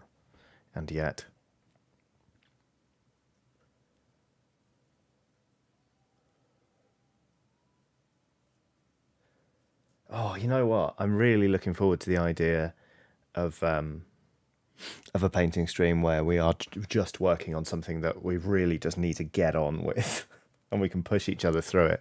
Should we do it next week? Because you know what? That big Caradron Overlord ship that I painted once on stream is haunting me from the shelf over there, and I'd like to crack on with it. Ooh, the nice switch says, so I wasn't going to watch Bake Off this year because I had fully mentally dropped off. But, Johnny, the cast is absolutely tremendous. Yes, please. Okay. I'll get. You know what? I will give the first episode a try and see how I get on. Nick Green says the contestants are great, but even in the first episode, there are some Matt Lucas moments that you will not enjoy. I mean, as long as he's not doing blackface again, that's a start.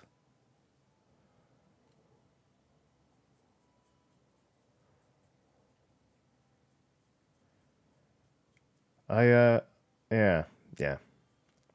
I'll give it a go, and I'll let you know.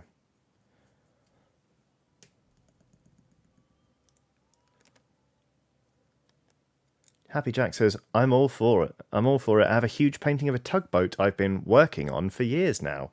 Yes, please. Let's work on that tugboat painting. Love to see some of that. Next Monday, mark your calendars.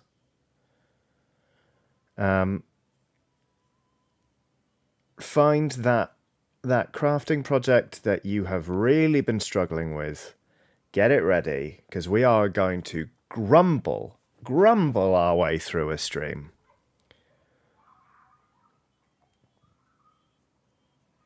We'll be constantly talking about how annoying bits are, or how, we remember why we stopped working on this. We'll have a great time.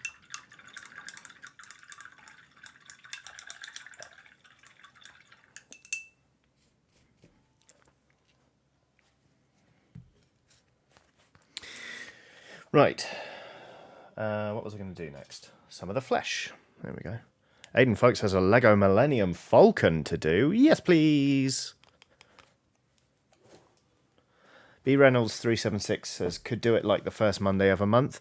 The thing is, I don't know. I don't know if I have that many projects I've stalled on that I could force myself to do. There's that. It's 2. I've only got 2. Maybe we'll try and do it every couple of months, or when we feel like it. I don't know.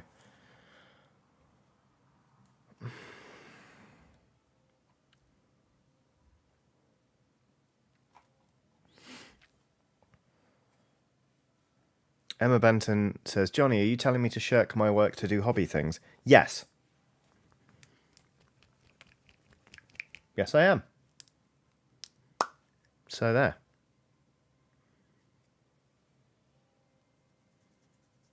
What are you going to do about it? Go to work about it? Shirk it. Shirk it real good. Right, I've blended some of the base skin colour with this lighter Strachan green. And, oh, Nathaniel Levy says there's always the apology bus unless you finished it. No, I haven't finished the apology bus. Okay, Will says when we feel like it won't work because you won't ever feel like it. I mean, I won't feel like painting the massive carriage and shit next Monday, but I've locked it in. Let's call it every 8 weeks. Every 8 weeks we'll try. Small layer brush, small layer brush. Nom nom nom nom nom.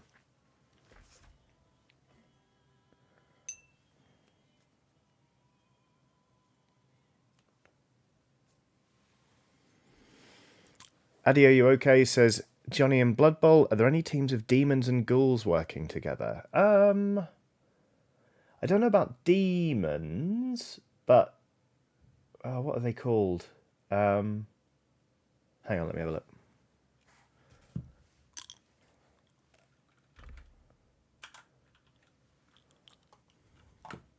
Will says exactly that. You have to make yourself do it. Right, every 8 weeks we're doing a stream of stuff we really don't want to work on.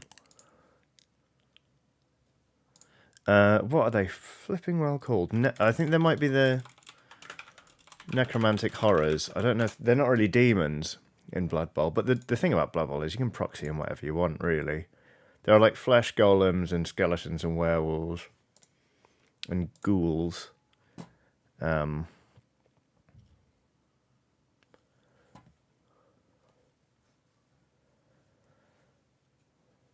Lionel Bear says, hello, this is a helpful stream to see me through writing a corporate governance manual.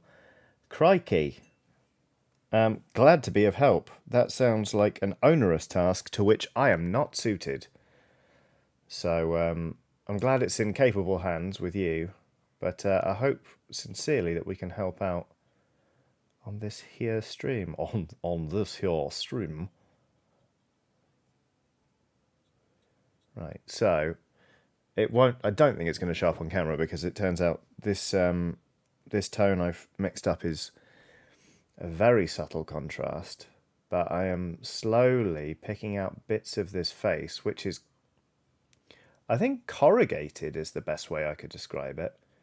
Trying to pick them out to develop a sense of sort of contrast and depth to this Meganob's face, and then we'll probably do an even lighter layer because it needs it, basically. Fascinating.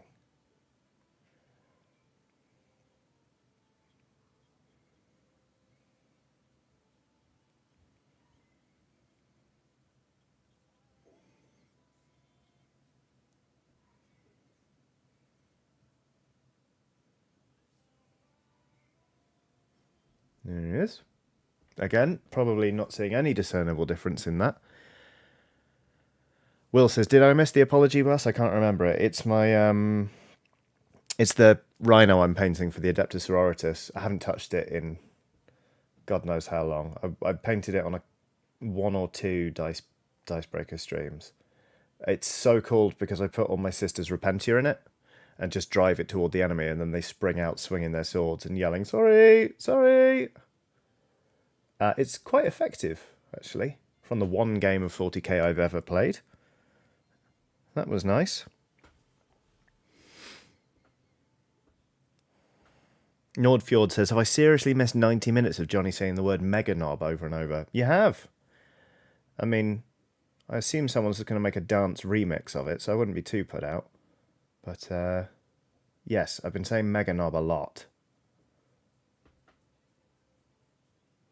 You're bloody welcome, YouTube. Right, there you go. I was a bit more slap happy with that bit of the Meganob. That bit of flesh. So I think you can see a bigger contrast there, but like there. There you go. Still need to get some more Strachan green in there though, I think. But then, excitingly, I've got a new paint, and it's a shade I liked enough And I actually bought it in a Citadel pot. It's the Ork flesh from the new swampy orcs, whatever they're called. Like the gut rippers and all that kind of stuff. What the hell are they called? Cruel boys. So I'm quite excited to get that on there as well.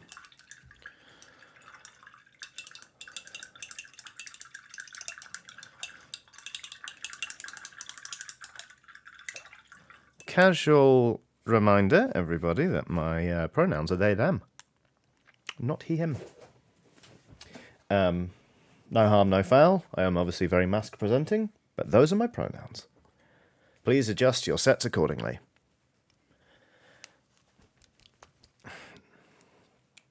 Artemis Bale says, hello all, late to join, but here to do some grad school work while hanging out. You are not late, nor are you early. Artemis Bale, you arrive precisely when you mean to. Anyway, this will all be available on the VOD.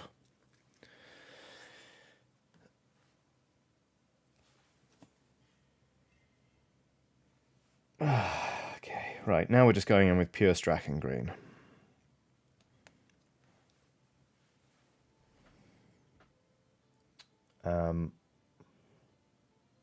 Which always puts me in mind of Michaela Strachan, who, if anyone were keeping count, I still find quite attractive. Glad we had this chat.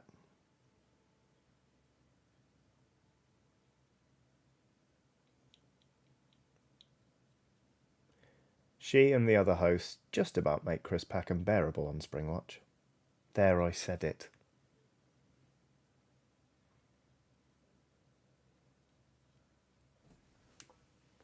Lawrence Smith says, met her once, she seemed really nice. I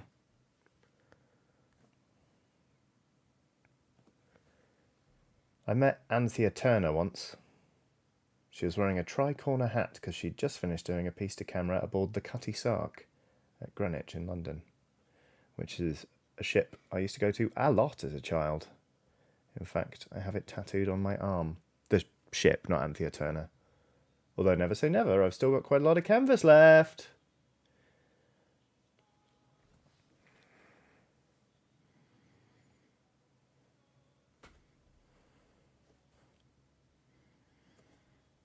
In Felix Soror says, right, I'm giving up on my professional performance review and also my professional performance, coincidentally, so I might go in search of food and return with actual crafting shortly. Go for it! Mancoy says, I mostly know that name, the Cutty Sark, as a really shitty brand of scotch. I don't think it's that shit. It's better than... It's not Grant's. So level up from that. I warn you, it's not like proper top shelf, but... Maybe I'm just blinded by the fact I really like the ship.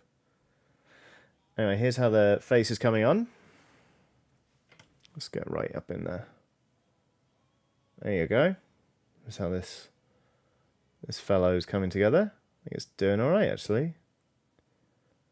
I was a bit worried about how using my normal sort of skin painting technique would work versus the sort of cartoonish highlights I've done on the armour, but it seems to be going all right.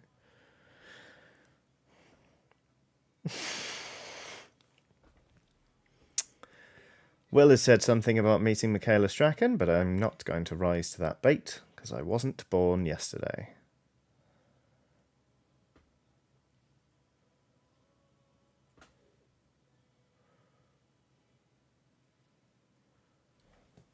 There you go, another bit of flesh. Flesh, flesh, flesh. Flesh, flesh, flesh.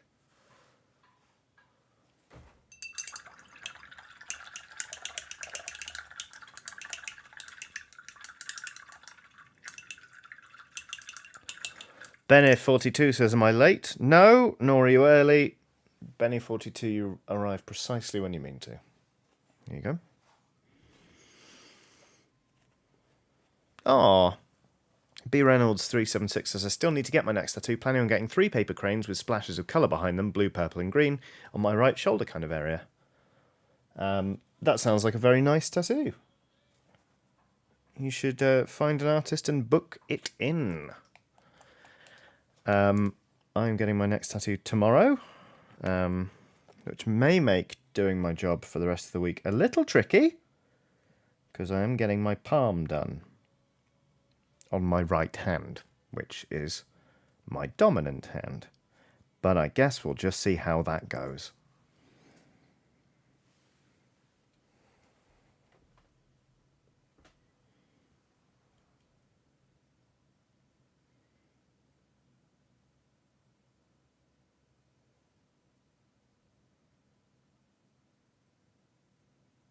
Doom Biscuit says, ooh, that's going to sting. It is. I've already got the side of that hand done. And that was just a little taste of what was to come. And yes, it's going to be white hot painful, like excruciating. But it can't be bigger than palm size, so it's going to be fine.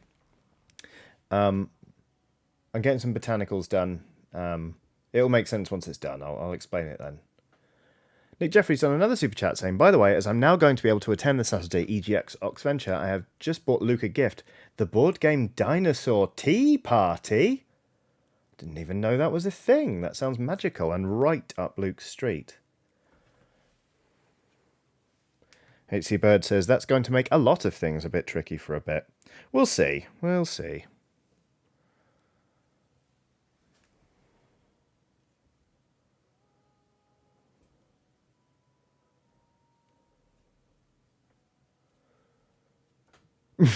Titan Uranus says, palm leaves, I guess? Brilliant. Very good. No, I mean, it's actually not that hard to explain. I'm getting some leaves and flowers from chili plants done on my hand and my wrist. Not the fruit, but just the flowers and the leaves. Because that's what I want. I did have a different design in mind, but I actually got an email from the artist saying it wouldn't look great on a palm. So we switched it up a little bit. I'm really pleased with how this is coming together. I know I say that every week. I'm faintly surprised by what I've done, but I'm faintly surprised by what I've done, and I like it. So, cool, fun. I am going to start laying in some colour. I'm actually going to try and paint this Meganob's eye. I shouldn't have said that. I should not have said that. Or you could get a pilot, says Titan Uranus. A palm pilot. Very good. Eleanor says, hello everyone, what are we painting? I've missed these since starting back at school. We're painting a Meganob in Mega Armour. He does have arms. They're just not attached. Kind of doing it in sub-assembly. Blah, blah, blah, blah. So I'm just working on the body today, and then I think I am just going to solely focus on this. And then after that, we'll work on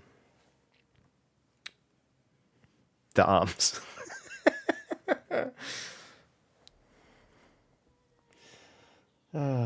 Glad everyone enjoyed me talking about painting the eye of a Meganob, though. Can't say I don't give back to this community. Sake.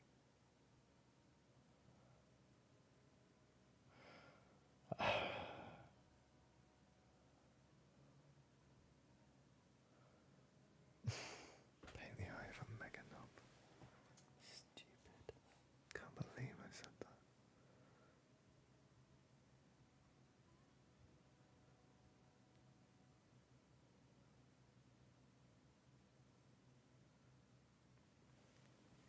Alison Wasserbauer has done a super chat saying, hi Johnny, I grew habanero peppers for the first time this year and I'm thinking of making the majority of them into our hot sauce. Do you have any tips? Thank you. So you're actually ahead of me. I've not yet made hot sauce, but I'm growing a lot of Apache chilies. In fact, I've had to harvest a bunch of them and dehydrate them. I'm doing pretty well at growing Scotch bonnets right now, and I'm not going to get any jalapenos until next year or any of the other variants I'm growing. But as for tips, I would say Google like fermenting your chilies, because I'm going to ferment mine and make fermented hot sauce. I think it would just make it kind of a bit more interesting. Like, because my biggest fear, right, is that I'm going to make hot sauce and be like, I've done it, I made hot sauce, and it tastes like the stuff I can buy for, £1 or whatever, or it tastes bland. That's what I fear. So I thought fermenting it would taste different because, you know, in the UK at least I've not found any fermented hot sauces, and I thought that just sounds like a fun experiment. And I have a fermenting jar with a one-way valve, which may or may not be in use right now for the next episode of Chiodini's Kitchen. No, Cooking with Chiodini. Whoops! Oh no! Now people are going to know it's the same show rebranded. But yeah, ferment your hot sauce, I reckon. I don't want to alarm anybody, but I don't know where the cream is. I don't know where pale sand has gone.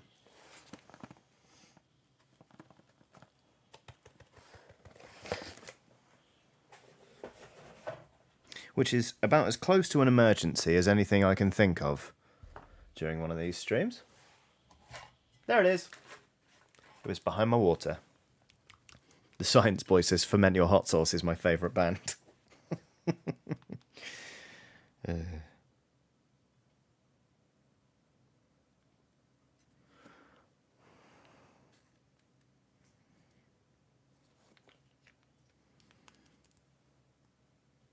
Ooh, Andy OK says you should definitely make some jollof rice with some of your Scotch bonnets.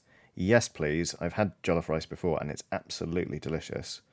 I haven't the faintest idea of how to make it, but if you have a recipe to recommend and wouldn't mind sending it my way on Twitter, I would be very, very grateful.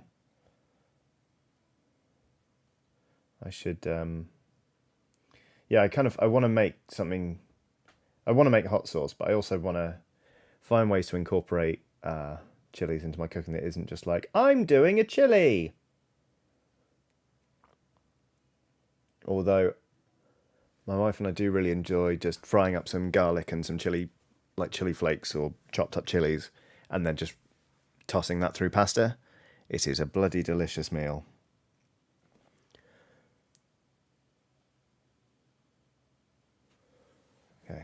So I've done another layer on the teeth there. I'm going to see if I can get away without actually shading the skin, because it was already quite dark and there's a good amount of contrast already built up into there, and I sort of don't want to flatten what I've already done.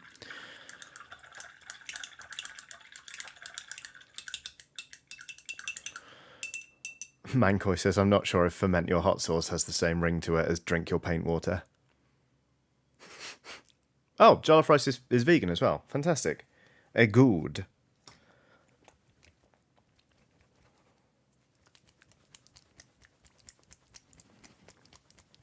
Drink Your Paint Water is all commercial now. I don't like them so much anymore, says the Science Boy. Wendy Forecast says, is Drink Your Paint Water an actual thing, or did I miss something? So it used to kind of be my paint stream catchphrase on Dicebreaker, which was kind of accidental because it grew out of a picture of Duncan Rhodes, who used to work for Games Workshop and do a lot of painting tutorials on Warhammer TV, and it was a picture of him pointing at the screen, and it just said, drink your paint water, and I used to send that to my friend probably on a daily basis, because I just thought it was so funny. So when we started painting, I would say, drink your paint water, and then people picked up on it, and it kind of became a thing, and then drink your paint water mugs got made, and sold out almost immediately, I think. So basically meme theft, but it's just a fun catchphrase to say. There you go. I've whacked some yellow into that eye. That I may shade. It certainly needs another coat, but yeah, I have taken a few swigs of paint water on stream, either deliberately or by mistake. And you know what, I wouldn't actually recommend it that much. There, I said it. The Science Boy says, yeah, as I said, a sellout. Wow. Titan Uranus says, sounds like hard times for Duncan Rhodes. Oh, I don't know about that. Duncan Rhodes has launched the Duncan Rhodes Painting Academy, is launching their own, like his own brand of paints, and the Kickstarter has passed $1 million, it looks like. Josephina Vengerberg says, why not chili jam? with a winking smiley face. I think you know why, Josephine. Here's how this is going. It's getting toward the time where we start doing edge highlights on the legs and the little back, isn't it? Windy Forecast says, okay, thank you for explaining it. Also gross. Don't drink paint water with a sad face. Maybe that's what we should go into now.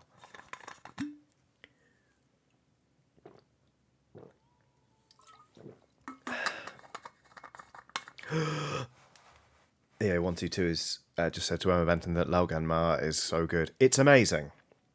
It is so good. I love that stuff. It's exquisite. Also, this stuff. Obviously, this is my paint jar, but before it was chili sauce with cowpea. It's basically Sichuan pickles. They also do a version where it's just preserved mushroom. Oh my god, it's astounding. You should eat it. If ever I were to get a sponsor, that would be my desire. Okay. Ooh, Mancoy says, chili jam reminds me of a mango ancho beer I had once. I couldn't finish it. I gave my other bottle to my brother who couldn't finish it either. His partner described it as tasting like heartburn. Oh, that's a shame, because that sounds really good. Ancho chilies are like really raisiny. I think they're wonderful. Okay.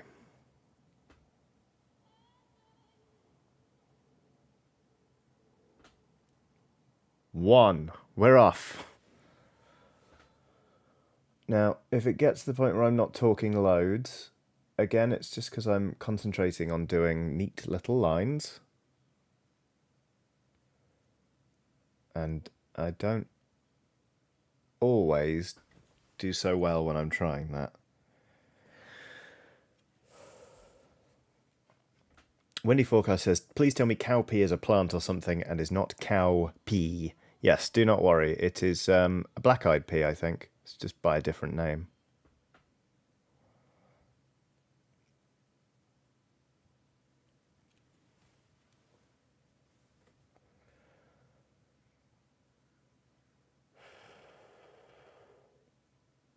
People now talking about... Do you pronounce it gokujang or gochujang? The Korean... It's like brown rice and red chili paste. And it is absolutely stunning. It's delicious. But I never know how to say it. I should look it up on Forvo, to be honest.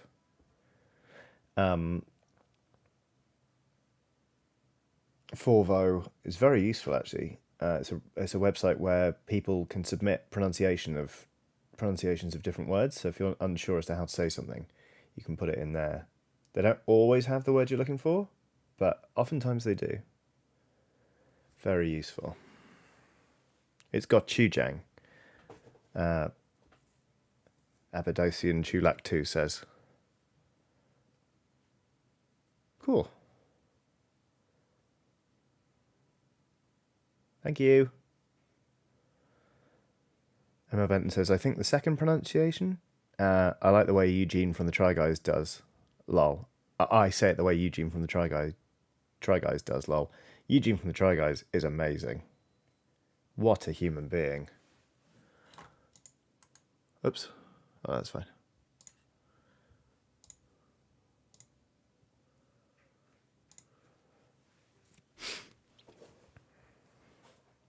Rob J says, if you find yourself in nature with friends, I'd recommend playing cowpat roulette. What the... What? What? What is this presumably hideous game? If you ever see me in nature, walk the other way.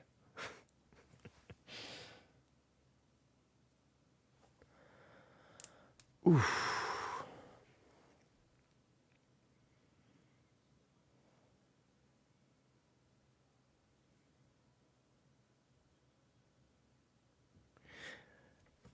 Emma says,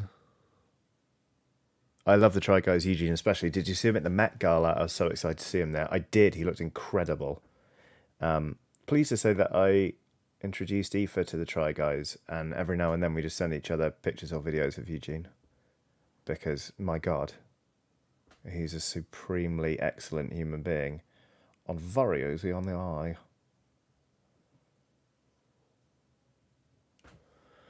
Yeah, a little bit more there. Some of it's a bit messy, but that kind of feels okay because it's an Ork Meganob. Anonymous says, I believe it's picking up cowpats. Winning means picking up one that's dried enough to solidify. That sounds dreadful. Emmy Crosswhite has done a super chat saying, Hi Johnny, thanks for the chill stream and good company. Any advice on how to overcome creative blocks?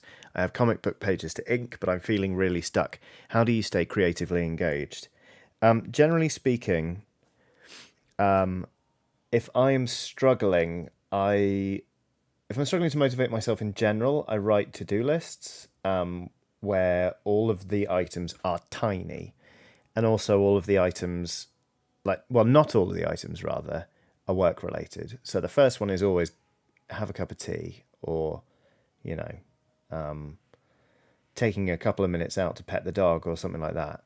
But when it comes to if we're talking about specifically inking pages, I mean, there are times when I feel like I'm struggling to do some painting and I'm really trying to crack on with it.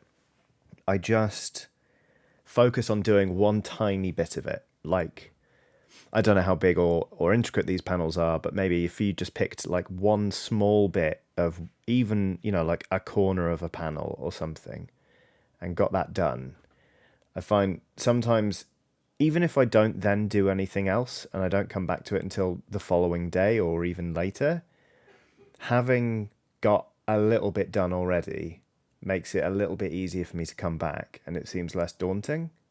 That's sort of how I deal with it. Again, I'd sort of, I know absolutely zip about inking comic panels, but I imagine it's quite precise work that requires concentration. So if you can't concentrate, that is, not the easiest. But I hope it becomes easier, and maybe just try setting yourself a really tiny achievable goal and then see where you go from there. Will also says, don't forget the to-done list too. Make a few things on the list that you can tick off instantly. This is a very, very good tip that I've also employed over my time in struggling to get shit done. And it's very nice to stop and remind yourself sometimes that you've already made a good dent in what you're doing, Or that you've already done stuff today, even if it's not related to the thing you're struggling with.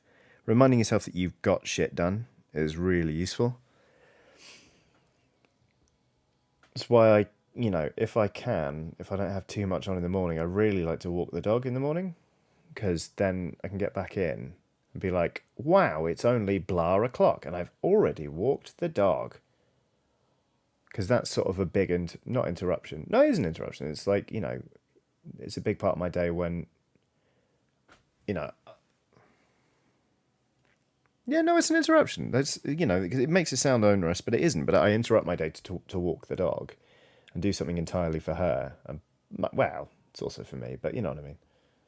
Oh, that's why I'm struggling with this. You are a bit of damage. Right above another bit of damage. This bit here, which now looks ugly as fuck. That is 2 pitted bits, but I've got a plan for that now. Ha ha ha.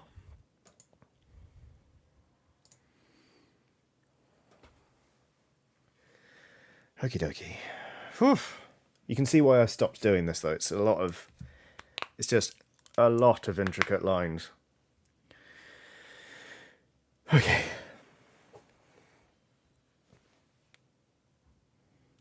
I'm also trying not to touch any of the bits that are going to be on show once this model is done, because I find it's quite easy to rub stuff off resin.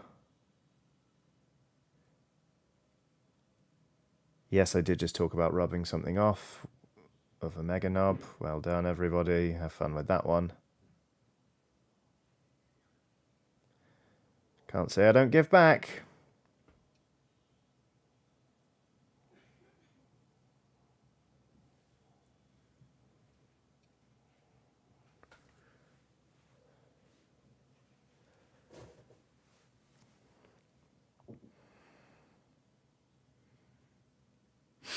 Will says, I have an important question that needs to be pointed out for the Nice Witch's sake. Can you confirm that the Meganob's armour has nipple ring chains? It looks like it, doesn't it?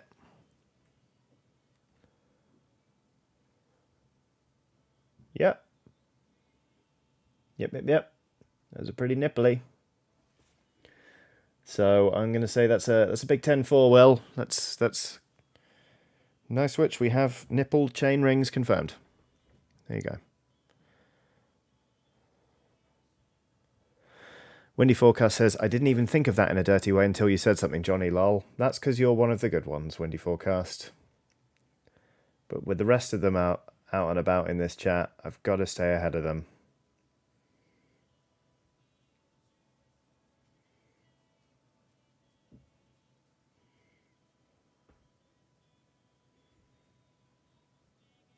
Pay the butt bit. It's gone a bit harder on that in the same way that I have. Yes, I've gone harder on the Meganob.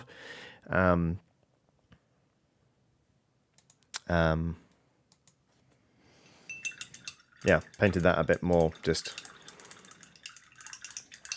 fully, I guess. Titan Uranus says, we are a very classy crew. Sure, buddy.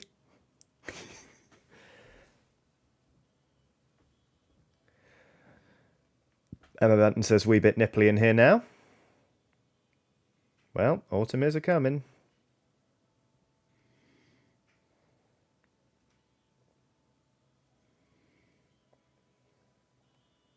I really didn't think hard enough about the fact this thing's called a Meganob before I started this stream. I'll try not to make that mistake again. Bade has done a super chat saying, stop kink shaming the Meganob's nipple chains. Chains is a super chat I never thought I'd write. Thank you very much for the super chat. Yeah, no, you're right. I'm, you know, far be it from me to raise an eyebrow at the. Oh God, why didn't I move my lamp back earlier? This is so much easier now. Far be it from me to question why this particular model has nipple chains. They're living their best life, and I can support that. One model I've been meaning to paint, but I haven't done, that you also might enjoy, is the Sloppity Bile Piper, which is... Oh, fucking hell. A Nurgle model, actually. I'll show you. Why not? Because, obviously, I finished the vampire team for Blood Bowl now, so I've got to have another Blood Bowl team on the go. I'm painting this sort of like horrible Nurgle adjacent team. These models are by Grebo Games, so they're all sort of diseased and nasty and all that kind of stuff. But I wanted them to have a mascot, or like rather a bench coach.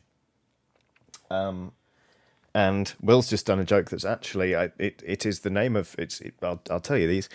So I decided I was going to get a Great Unclean one, and just have that be the guy who's on the sideline supporting the team. And then I thought, that is stupid. That's an £80 model that's massive. That would be a very silly thing. But this is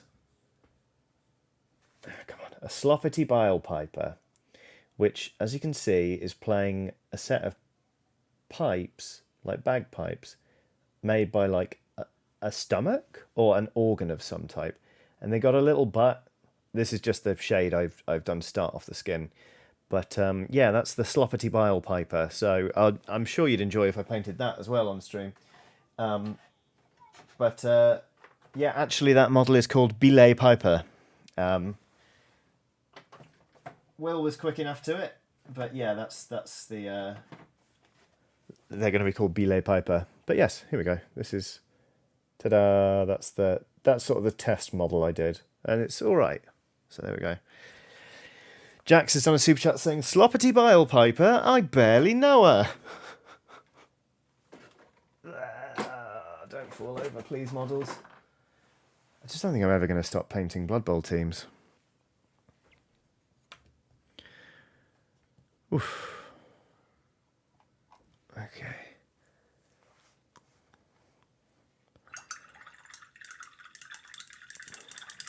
clean the brush and get right back on doing those edge highlights and also focusing.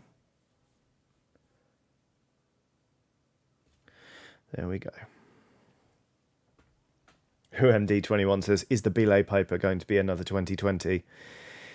I think the belay piper is actually, while quite a grizzly model, there's no way it can be as harrowing as 2020 the bear, who has to be shown on screen now that he's been mentioned. I don't make the rules, I just enforce them. I did make that rule. Give me 1 sec. I'm going to do a couple more bits here, and then I will upset you all by showing you 2020 the bear. Because the lovely thing about 2020 the bear is there's always a pretty good chance there's someone in chat who's not seen it yet. And so they get to enjoy that for the first time, and everyone else gets to go, I know, it's horrible, isn't it? There we go. Jack Wood says, I'd actually forgotten 2020 the bear. Here we go. Who's that coming along to ruin everybody's life? It's 2020 the bear. The theme song is new. Here's 2020 the bear. He's got a jolly hat. He's wearing jolly bunting. He's got some exposed muscle and flesh there. The skin's been peeled back from his shoulder. He's got cold, dead eyes, clown makeup, and his bowels are hanging out. There you go. Doom Biscuit says, I hate it. Aiden Folks just says, fuck. I love it. Sorry. Someone mentioned him, so he wanted to make an appearance. There it is. Okay, here we go.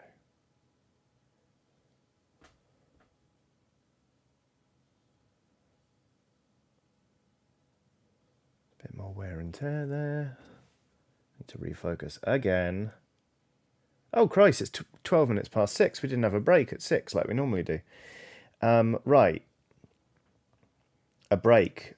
My kingdom for a break. You and I, chat, we're going to have a 5 to 7 minute break because it's quite warm in here and I wouldn't mind a quick stretch. So do what you want to do. You can get some water, have a stretch if you need it. Do you need snacks? Do you need to take any medication? You know how to spend 5 to 7 minutes. If you don't want to do anything, you can just stay here and I'm going to put on some smooth jazz and cut to a picture of my dog Watson. And that'll be nice for everyone. So, yeah, it's nearly break time. Just still trying to stop painting the model, Johnny. You can do it after the break. Okay. 2 more lines.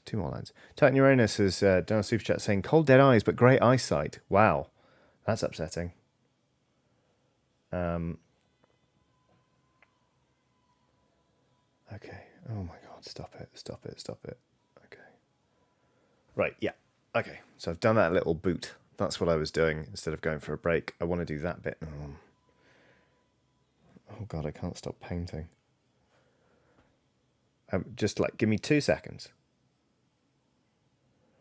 I'm just so delighted to be making progress with this model again. I feel suddenly engaged and re-energized. And it's all thanks to you, chat. Because you expect me to sit here and keep working on the model. And it's working.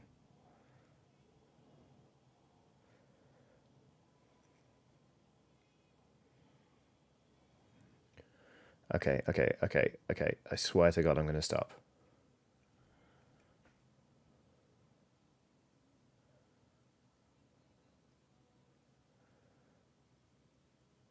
I can't stop. Oh God. Oh, that was a crisp line. It could be wider. Okay, now we're going for a break. We're going for a break now. I'm sorry you had to see that. It was quite intense. I'm so pleased with how this model's coming on. Hooray! 5-7 minute break. Let's do it. I'll see you back here in 5 to 7.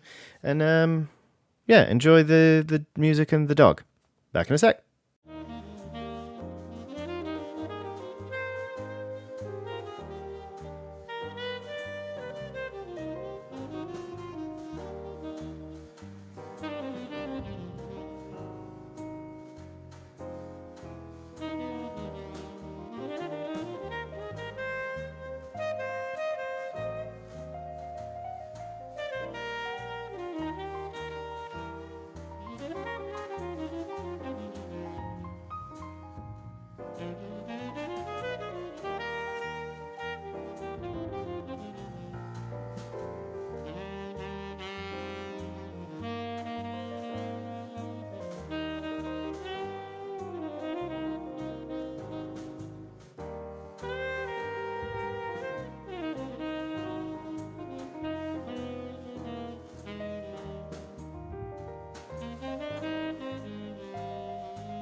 Hi, everyone.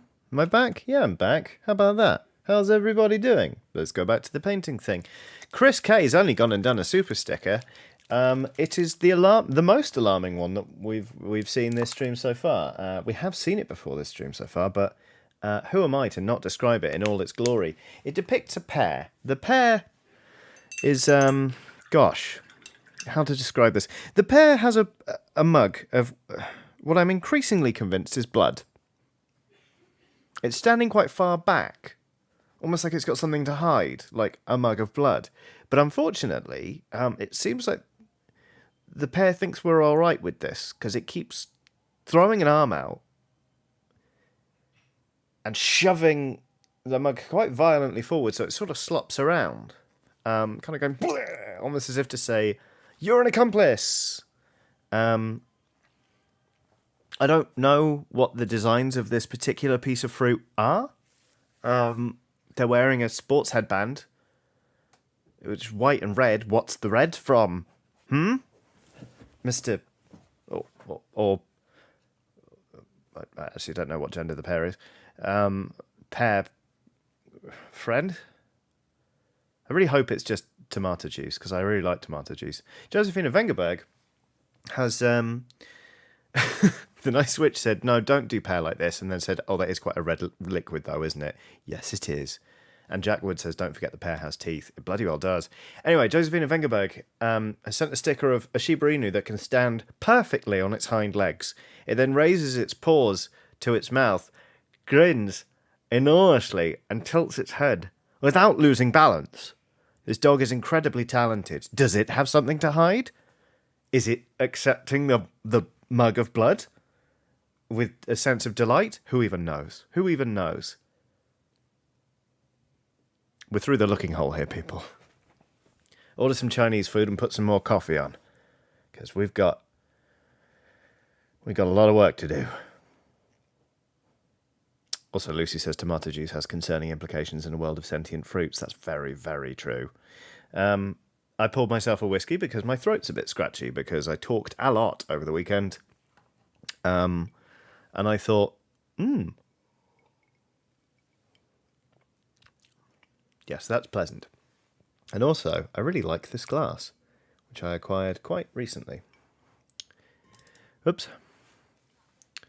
Josephina Vengerberg says the dog is me coming out as bi-romantic, Johnny, with a heart emoji.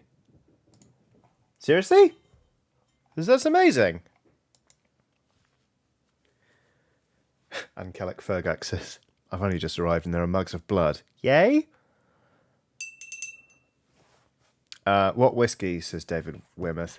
It's it's Bullet. I do normally drink single malts or, scotch, as it were, but I fancied some bourbon recently. So, seriously, amazing. Josephina Vengerberg, that is amazing. Right. The dog is not... We're gonna retcon this.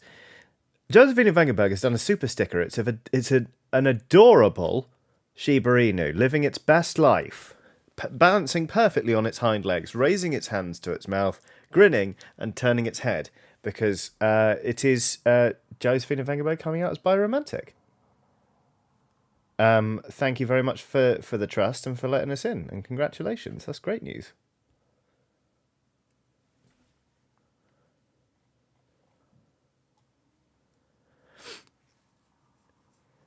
Abidosian Chulak 2 says bourbon or rye. Bourbon. I do not like rye whiskey. It's fine in some cocktails, but in terms of just drinking it straight, or on the rocks as it were, much prefer a bourbon.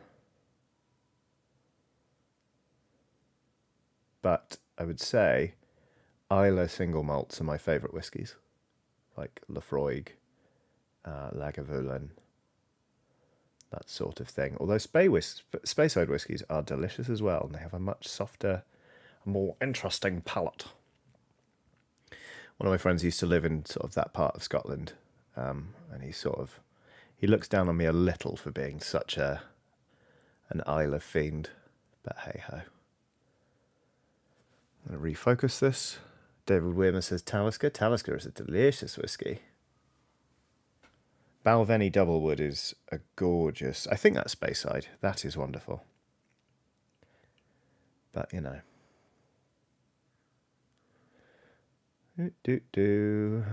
I'm really...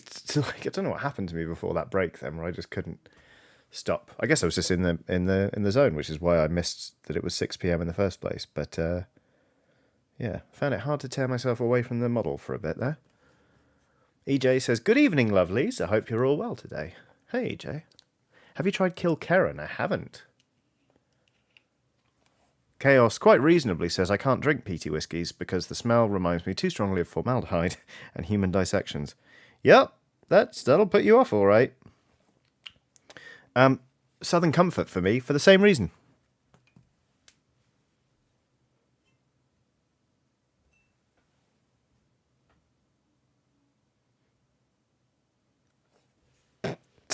Sorry, tickled myself there.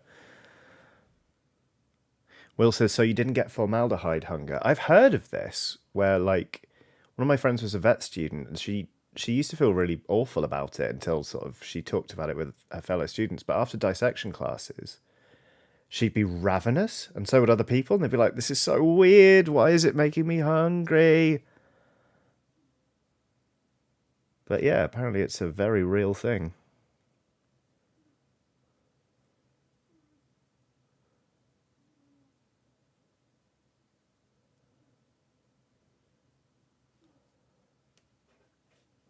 RV Dammit says, I have returned, having dined. Welcome back, RV Dammit.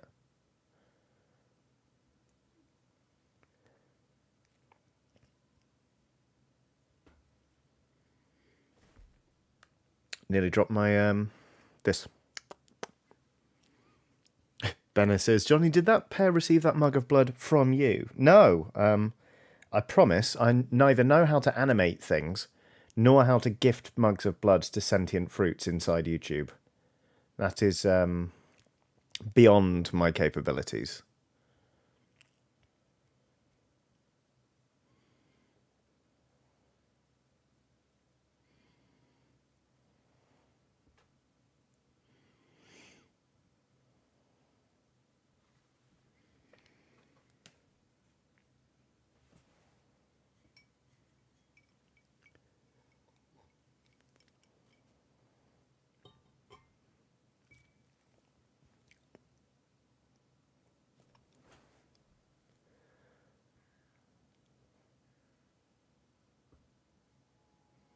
Come on.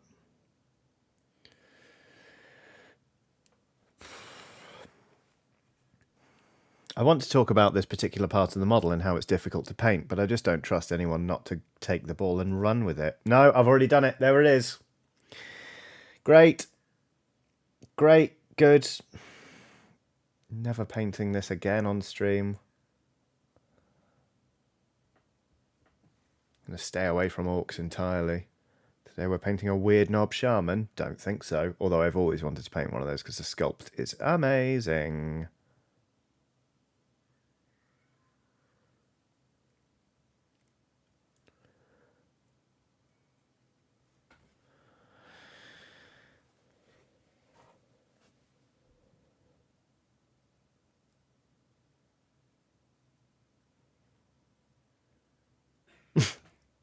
Yep, that. Yep. Chat's having a field day with that one. Glad you're all happy.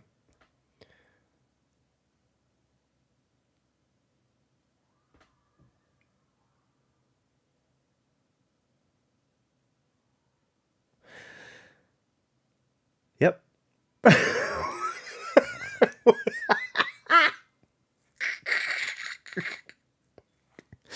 I'm not reading it out, but that was funny. Well done, chat. You horrible lot.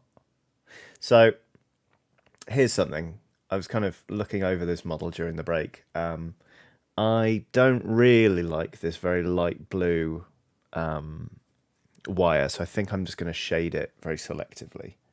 Kind of do what's called a pen wash, and hope to sort of bring the colour down a little bit, because it just looks a little bit, odd stacked up next to the cream.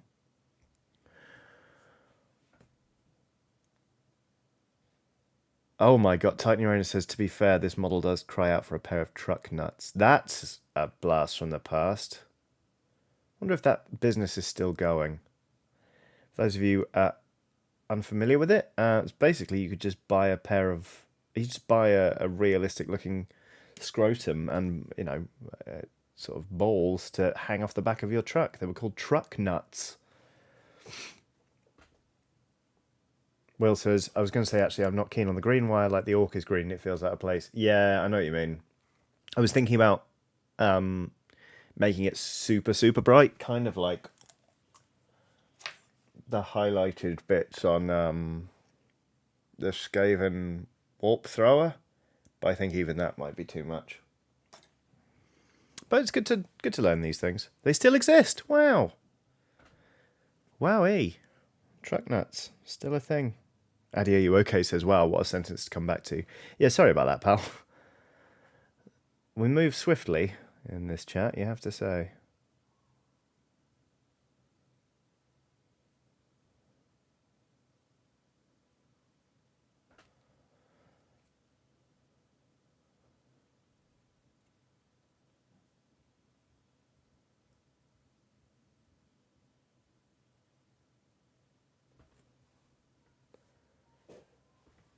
Oh, apparently truck nuts have expanded and now do scrotum-shaped front grits for armor lights. Well, that's who who says the spirit of innovation had died? Good job, truck nuts.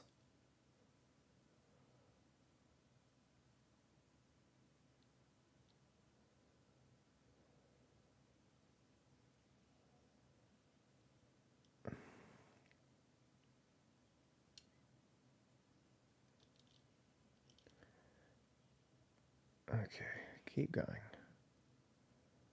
This is really holding this model is really giving my wrist a workout.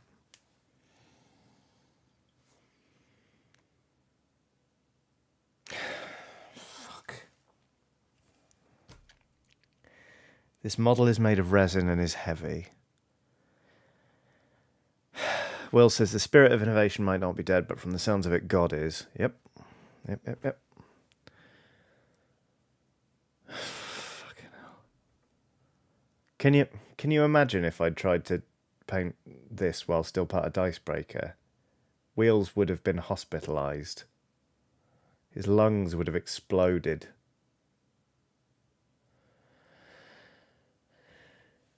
Titan Uranus says they're doing it on purpose now, aren't they? I'm really not. That's the worst bit.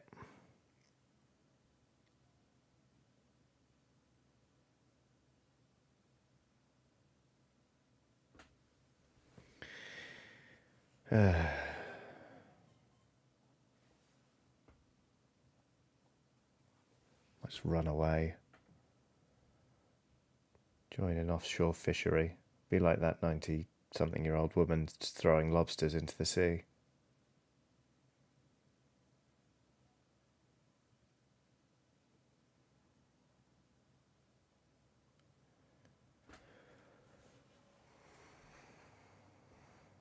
M. Benton says, somehow I'm glad Johnny didn't see my terrible pun, lol. Up we scroll then. Oh, here we go. I haven't got past the second line. Did you hear about the other Greek hero of Troy, Bophades, who was almost as powerful as Achilles? He had a similar weakness, but his was in his groin. It's where we get Achilles' heel and Bophades' nuts.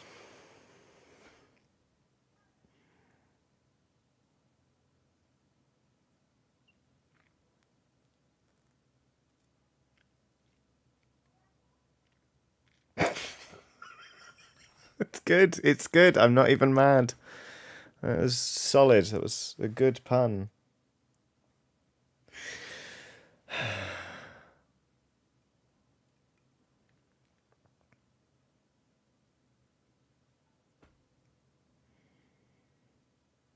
You know, people are like, you can go back in time and say one thing to your 18-year-old self.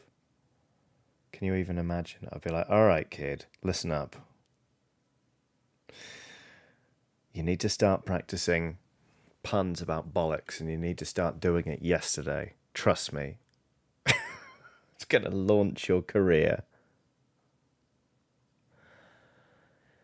Okay. Right, we've done a lot more edge highlighting on this thing.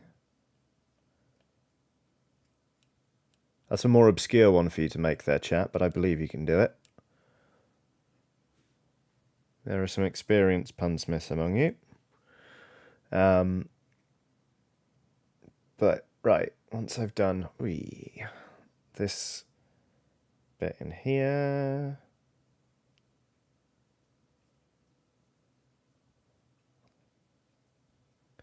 I'm going to go back to those wires and see if I can do something about them.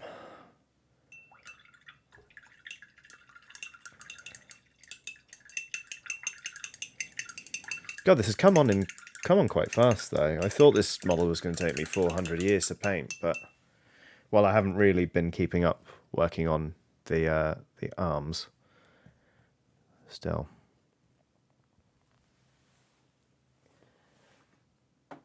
Okay.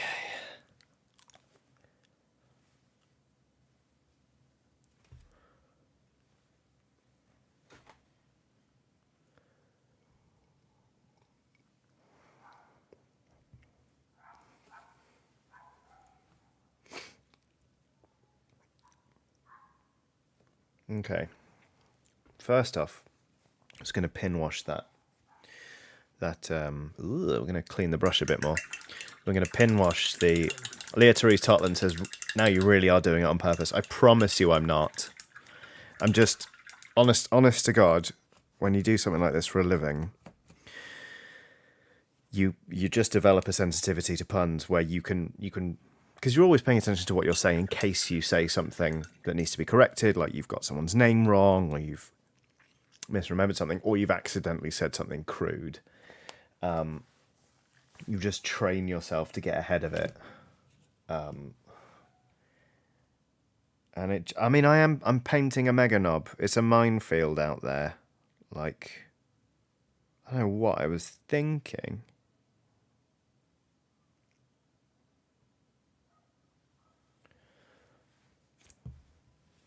Right, yeah, I was going to pin wash that wire.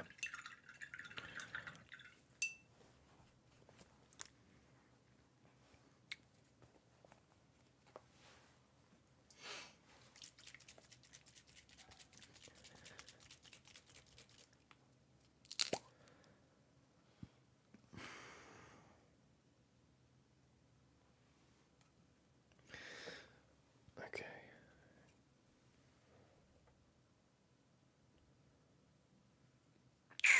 Nope. It's going to take more than Agrax Earthshade to fix that nonsense. Okay, other colours.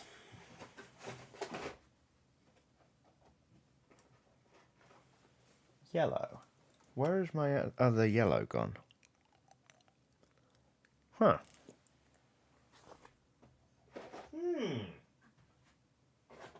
Did I lend it to somebody?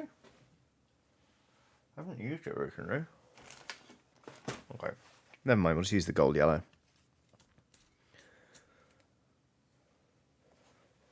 Yeah, that'll be fun. Okay, we can do that. You know what? Maybe we'll do... Yeah, fuck it, why not? I'm going to paint that green wire. I'm going to paint it yellow, actually. This kind of gold yellow that is very nice.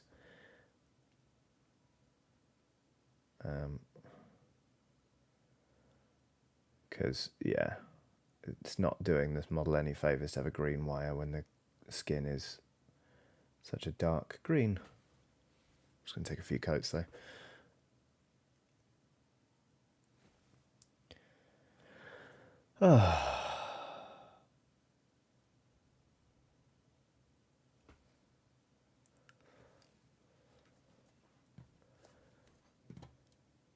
Good Lord.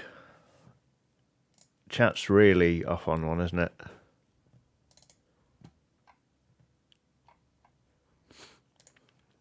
Your library. Let's have the new sloth rust, why not?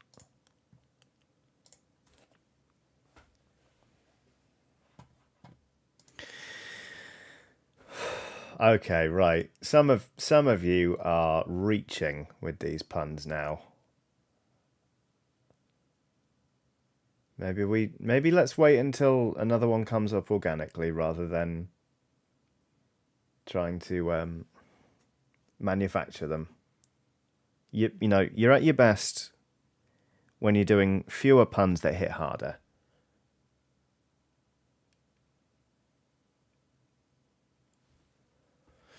That's the yellow.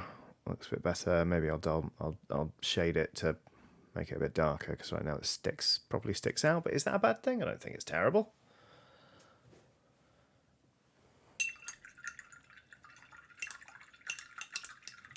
See, right, yeah. Comes up organically. Yeah, that's so, you know, you're better than that, though. You're better than being like, huh, knob comes, huh, you know? Just... Alyssa says reaching around for them. I also thought that might be put into chat. Just, you know...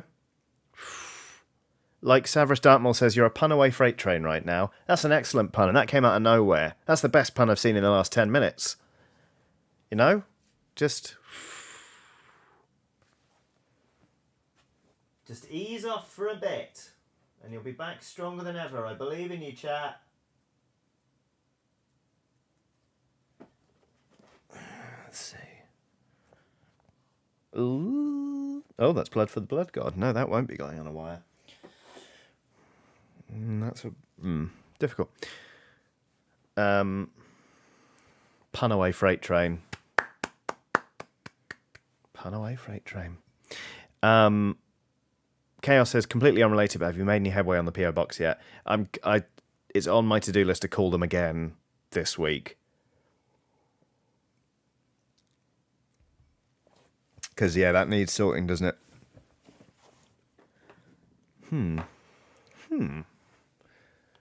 I don't know what colour to make that sort of blue. Actually, I don't hate the blue wire anymore. I quite like it. Oh, no. And all it took was an extra sip of whiskey. No, I quite like it. All right.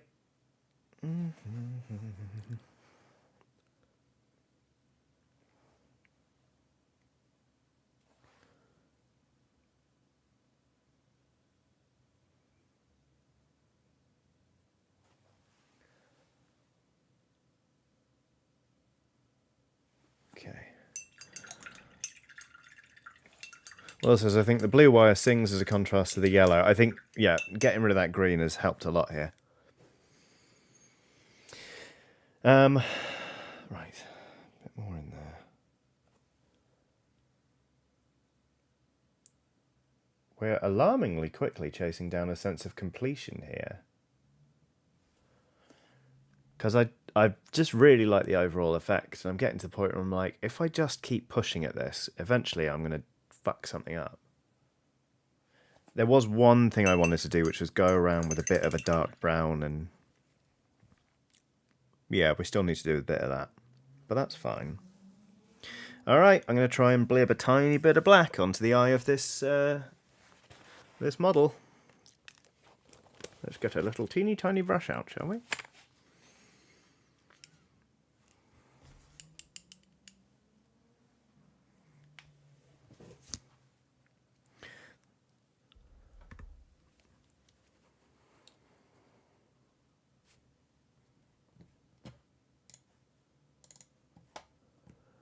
All right, okay. I'm going to start charging people to type in this fucking chat. I swear to God. No, I won't. It's fine. But you're all absolute filthmongers. I just want you to know that. There we go. He's got a pupil now. Does he look slightly wall-eyed? In a fun way.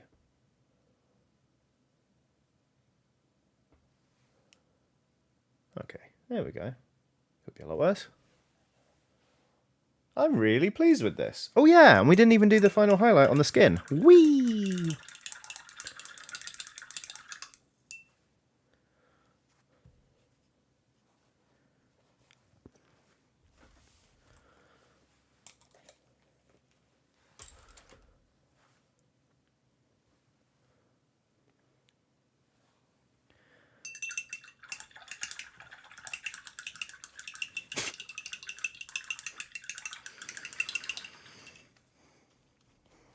Doom Biscuit says, if he doesn't look wall-eyed, you've done it wrong.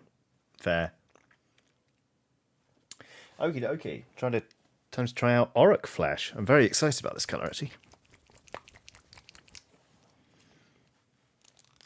Oh, brand new. Listen to that bit of plastic rip.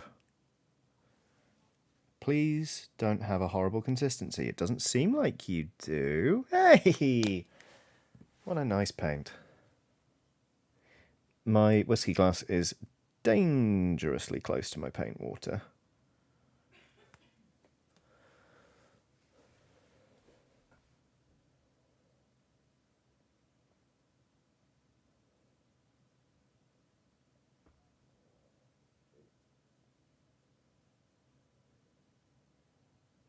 Big fan of this shade. Tone, rather. Colour. Stupid Citadel nomenclature. little subtle bit of work around the eye there, but I feel like it's popping, which is pleasant.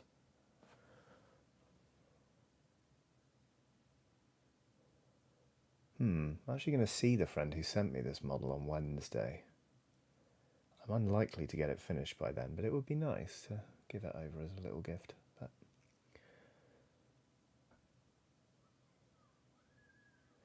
it's my quarter-final match in our Blood Bowl League. My dwarf team against my friend Struan's Black Orc team. Last time we played, I lost 1-0. But it took until the 8th turn of the first half for Struan to score. And I came very, very close to scoring the second half. But the dice just screwed me up. And I couldn't recover the ball and get back into the end zone. I mean, it was... It was so close. So I honestly feel like this match could go any way.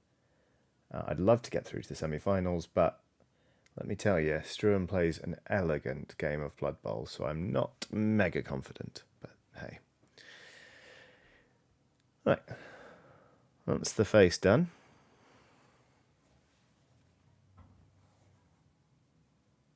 Just going to do a very rough job of just adding a little bit more of a light tone onto some of the sides here. Ta-da-da-da. Oh, shit! Morgan and West is in the chat. Hi, Reese. I didn't realise you were doing the Ork today. Yeah, so here's the thing, buddy. I was planning to paint this up and finish it and post it to you. But then I stalled on it. I haven't touched this thing for a couple of months. And I thought, one really good way of getting myself painting this is to do it on stream. So... it started off all completely red because I'd done like an okay airbrush gradient from dark to light. And then I'd started doing the sort of cartoonish edge highlights. But today we've been working on the skin. We've done the edge highlights on the lower bit. We've been working on the wires. The arms are still in quite an early stage. So I was literally just wondering out loud if I had time to finish this before Wednesday, but I don't think I do. But there you go. Yes, surprise, surprise. In retrospect, this was not a good way to keep a secret from you.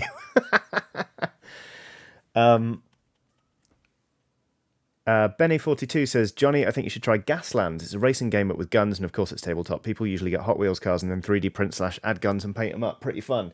So... I've actually had a bunch of Hot Wheels for ages because I've been meaning to stick guns on them and make them into Gaslands cars, but I haven't. But I really want to try it. I know that the creator of Gaslands has put out a space game. Is it called like A Billion Suns or something? It looks very good. Stephen Curtis Spence says, my daughter just took her first step towards our big TV with your stream on it, so have some celebration monies. That's amazing. Stephen, that's really kind. Thank you for making me a part of your daughter taking her first steps toward your big TV with the stream on it. Well done, Stephen's daughter. You can tell I'm not a gifted person when it comes to hanging out with kids. But no, I'm joking. That's amazing. Congratulations.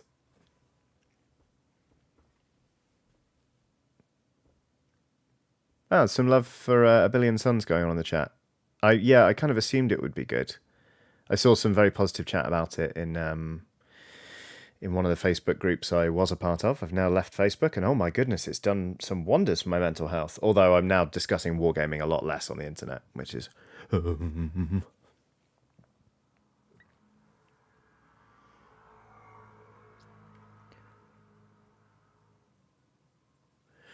Okay, I think so. With this proud and massive chap, I think I might leave him there. Oh wait, I was going to go back in with a dark brown. I'm going to do some tiny little extra touches.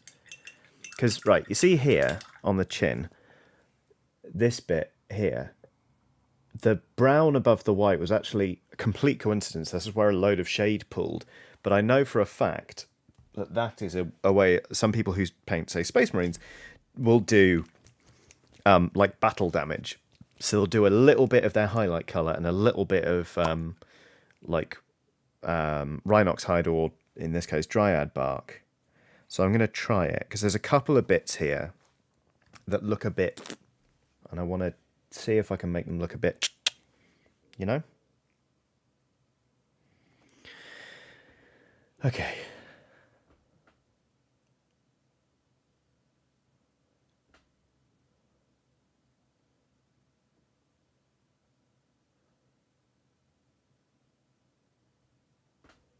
That's too much. I dab some of that out. Go back in. Yeah. We'll see how far we get with this. But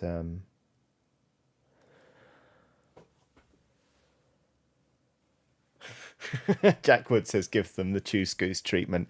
I'm glad somebody picked up on that. The truth goes.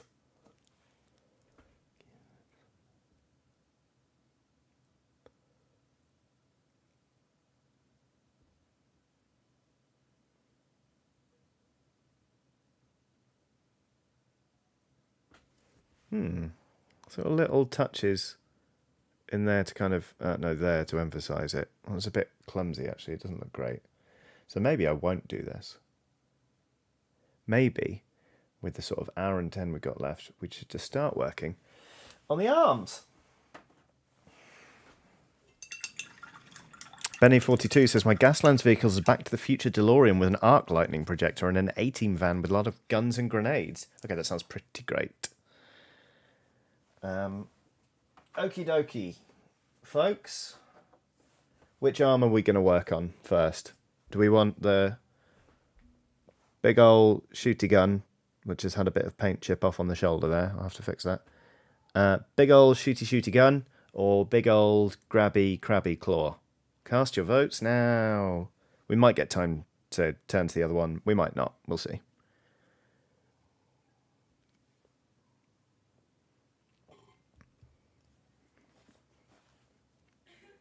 Claw. Everyone seems pretty into the claw. All right. Yep, that's pretty much universal. Everyone wants the claw. Okay, good. Well, let's start off with the skin.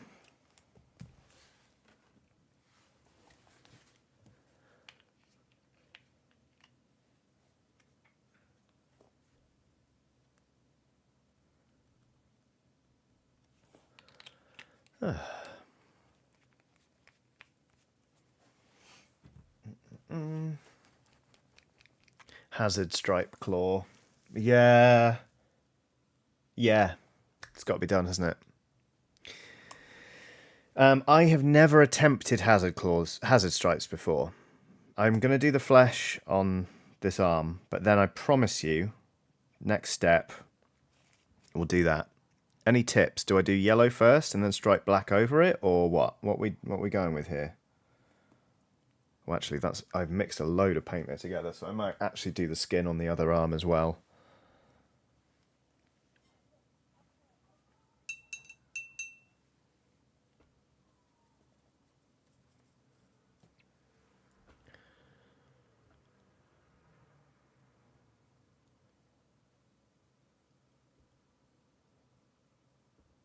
Whoop.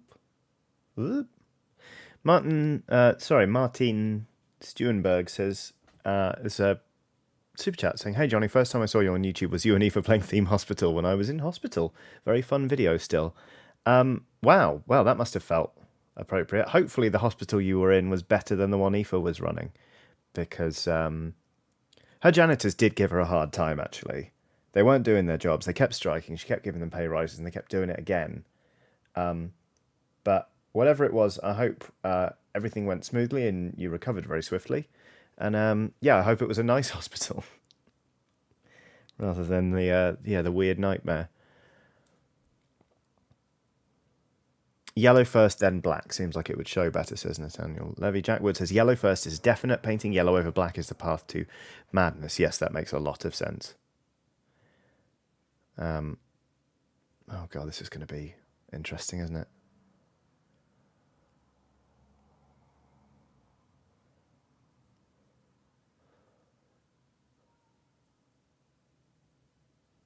As long as I don't screw it up so badly that I fall into a deep pit of despair and become a Kotaku article about how a seemingly quaint YouTuber smashed up an entire room full of Warhammer, then I think we can call that a success.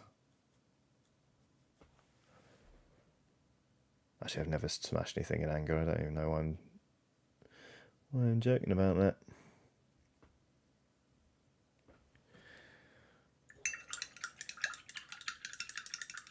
Chaos says, I find the way to hazard stripes is to do the yellow, then lightly pencil in the stripes, and then fill with black. Okay, yes, that makes sense.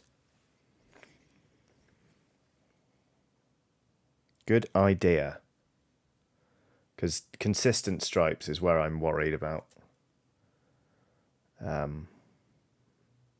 screwing this up.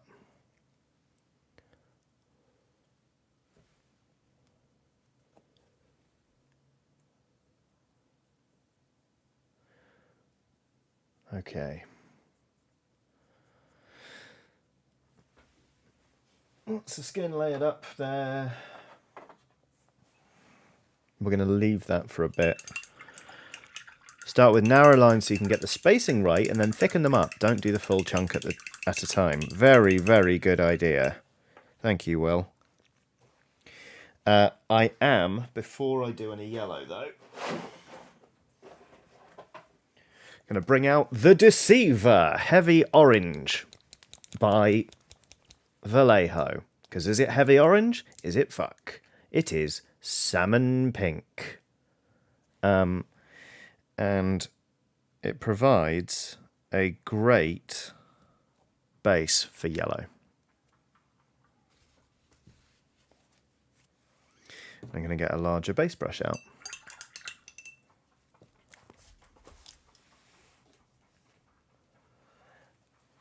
Hoop. Come on. There we go. Oh, you know, I started this stream wondering if I'd be able to get through 2 hours, but I'm actually quite nicely awake now. So thank you, chat, for buoying me up over the course of the afternoon and into the evening. Nevermore says, bye, gotta go. Take it easy, Nevermore. Take care of yourself. So yeah, look. What's it? Heavy orange. Sure, Vallejo. Salmon pink. Okay.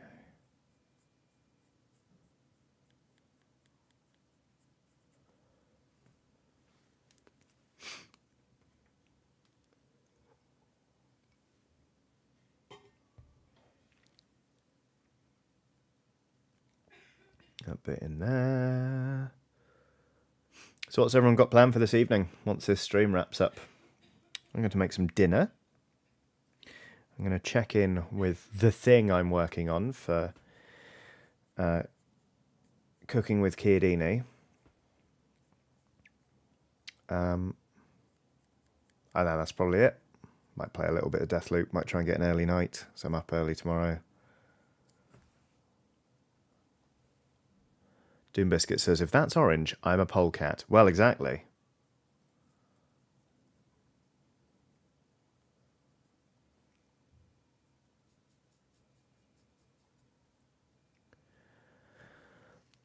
HC Bird says, I'll eat my glorious chili burritos. Teresa M says, I'll have dinner and play Final Fantasy 14. Nathaniel Levy's going to do more work on the business plan. Morgan and West says, I've been terrified of painting this model for some decade and a half now. It's absolutely lovely to see it being done, and so brilliantly too. I don't know about brilliantly, but it does feel good to be doing this. Like, because I've had this model now for 4 months, I think. And I started on it, and then I hadn't worked on it, and it was like, it was causing me angst. So I don't know about you for 15 years. So I'm very glad to be exercising this particular demon for the both of us. And also, it's been really fun just to work on something massive for a bit. Addy, are you okay? Says, I might start Life is Strange. Yes, please. True Colors is so good. More Ghosts of Tsushima for Jack Wood.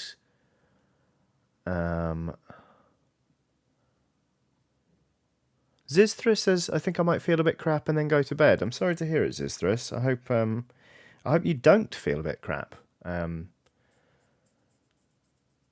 And that you have a pleasant evening. But, you know, there's also nothing wrong with saying, actually, that'll do for today, and going to bed. So, whatever works for you. Be perfectly honest.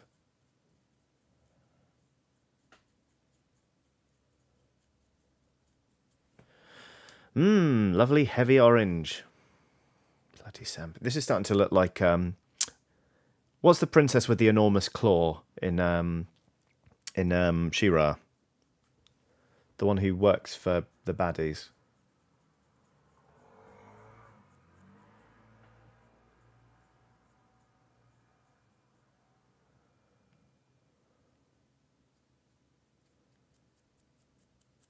God, what is her name? It's really going to bother me. Scorpia. Thank you. Princess Scorpia. She is good. I like her.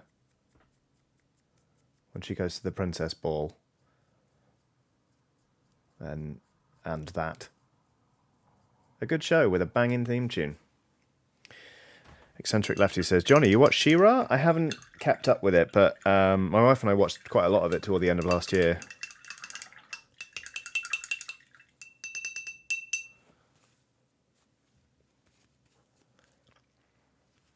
Thunder Cookie says, I have not watched the reboot. I'm too nostalgic for the 80s version. The reboot is lovely. It's really, really good fun. But I can also understand your reticence to watch it, having such fond memories of the original.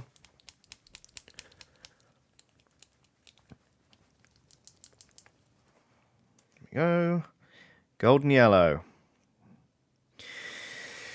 It's not going back, folks. We're going to hazard stripe something. If this comes off, I'll be elated. Absolutely elated.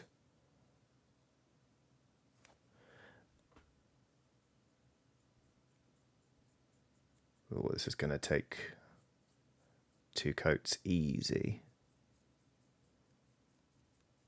Although, I have to say, smacking pink on underneath and then going with yellow, it gives it such a boost.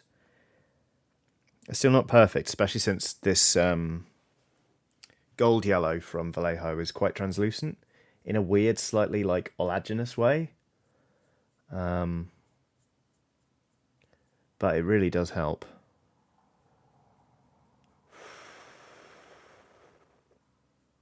And the contrast with the red is very nice.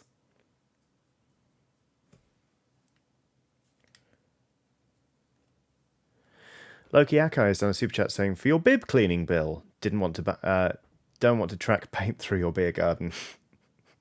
Thank you, Loki. That's very kind of you. The beer garden building super chats are such a delight. I really appreciate them.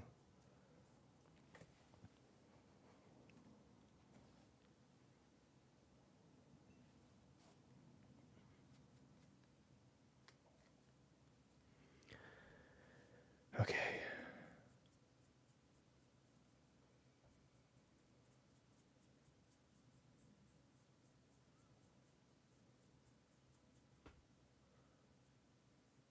Whoopsie. Steady. There we go.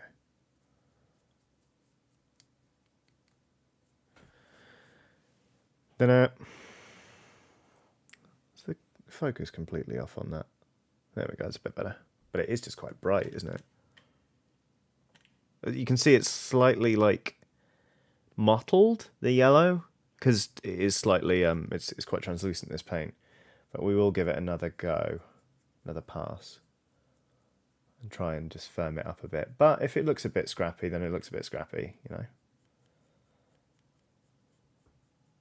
I've increasingly enjoyed taking on a more painterly style over the years, so that's my excuse anyway.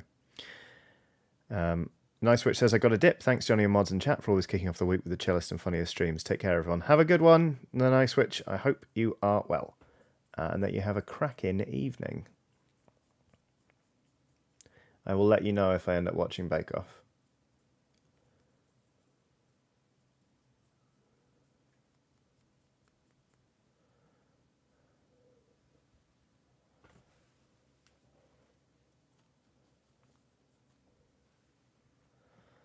Minute L says, I go away for 15 minutes and all of a sudden a lobster claw is in play. Yes, this is one of the arms of the Meganob.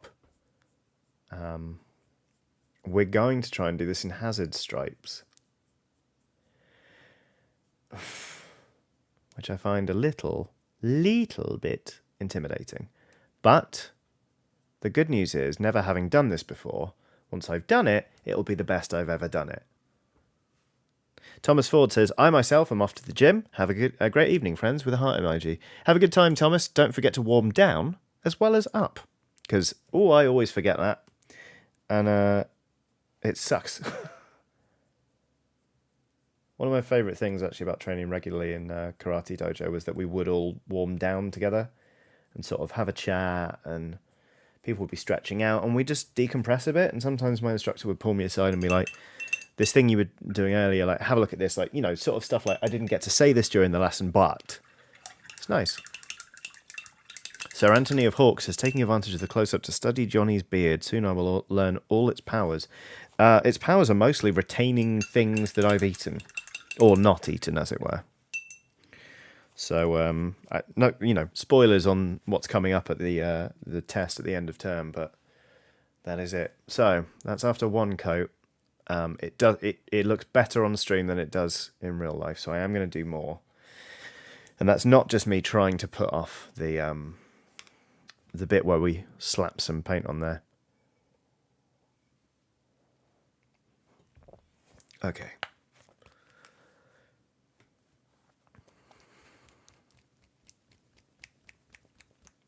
Will says, thing is, once the stripes, you've got to weather and damage the shit out of that inner aspect. It needs to be super chipped up. Oh, you mean like this bit in here?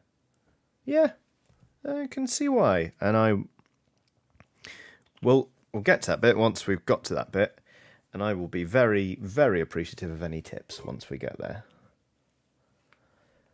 What you want to slap over that is some Seraphim Sepia before the highlight. Seraphim Sepia it is. Oh, not a subtle shade, is it? But I do like it increasingly.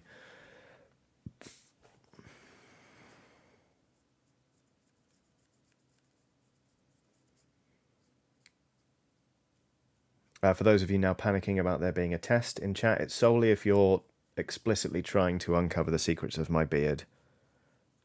So don't worry about it. It's not a hard exam, really.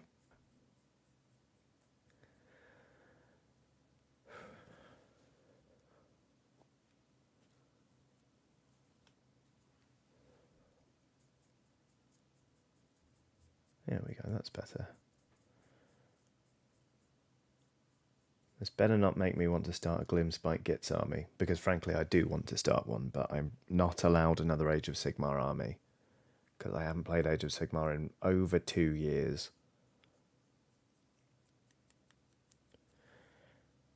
And I've already got a Gloomspike Gits Warcry band that I never finished painting, actually. Maybe I'll get onto that in 8 weeks when we do our homework stream. Not homework stream, you know what I mean. Okay. Iffy says, I'm guessing it's made of hair? Yes, you're already top of the class, Iffy. Like I said, it's not the most challenging module, but There it is. Okay.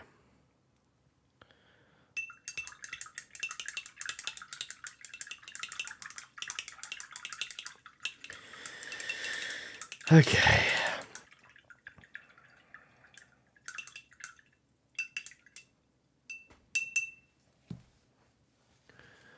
Rob says, let the sepia help with the areas to weather on the inner blade. It looks to be mildly ridged. Yes, it is. So the areas the shade pulls will help out with the weathering. Okay. Yes, it is mildly ridged. Okie dokie. I mean, okay. So we want the stripes to be going along this angle? That feels like the most sensible to me, right? So it's like stripe, stripe, stripe, stripe, at that kind of angle.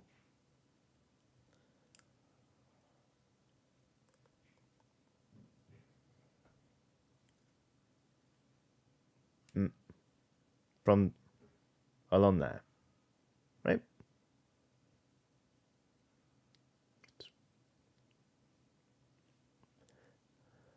That's what makes most sense to me. Follow the angle of the edge of the claw. The claw? Oh, this bit. So like that. Okay. About 45 degrees. Yeah, okay. Yeah, I can do that. Bum. So that's slightly shallower than 45 degrees, but 45 degrees makes the most sense to me also. How thick do we go here as well? No, the engine bit. This? Oh, okay. Yeah. All right. Yep. Okay. So, like this. Along this. Understood. HC Bird says, I'm scared. I know, right?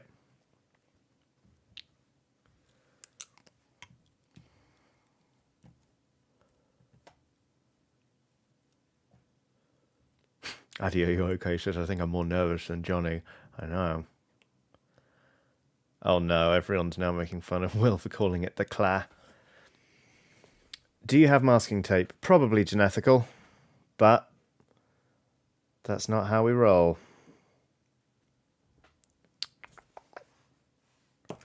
We're just going to go for this.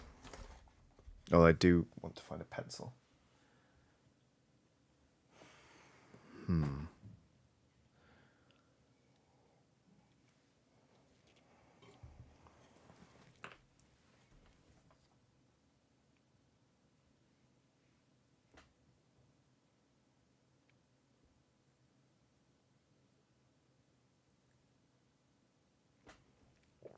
All right. One last question to those of you who enjoy these hazard stripes. How many do we reckon we're getting on here? Because I reckon we're looking at like 5. I reckon. That's what I reckon. You know what? I'm going to do because I'm doing these lines very thin to start off with. If I fuck this up, I can just paint over it. That's what I've been doing ever since I started painting. Fucking it up and going back over it. Chill out, Johnny. Jesus. So yeah, Addy, if you're still watching, you are now more nervous than me. Go for 4, you'll have more space to be wrong. All right. We can do this. How you're feeling? Is it more like guiding somebody through defusing a bomb, or is it more like guiding somebody who's in a deep sea environment in a in like a, you know, like under the sea, like trying to Addy says, I am both still watching and still nervous. Good. Glad you're with me, buddy. Okay, I am thinning the paint now. Oh my god, I'm sorry, I'm not doing this without putting on The Race for Space by Public Service Broadcasting. If anyone else has the ability to put on a song while also listening to this stream, we're going to go for Public Service Broadcasting's album The Race for Space, specifically the song, I think it's The Other Side. Yes, it is. We're going to listen to The Other Side by Public Service Broadcasting, and I am going to give you a 5-second countdown so that we all start listening to it together. And goodness me, I think I actually might get a little bit emotional about this. Is everybody ready? So, I'm going to have one more sip of whiskey. I'm not procrastinating. I was trying to give you a chance to queue it up on Spotify. I've got it queued up. I'm going to hit play in 10, 9, 8, 7, 6, 5. The Other Side, Windy Forecast. 4, 3, 2, 1, click.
Four is good. Oh shit, Rob says the scariest part of doing this is matching them on the other side. Didn't even think about that. Oh, fuck.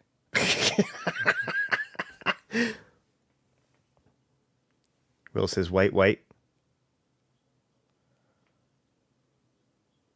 Wait for what?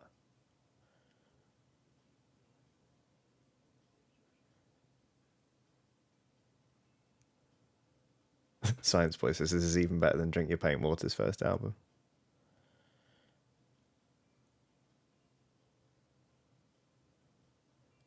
I'm now nervous to see what Will types.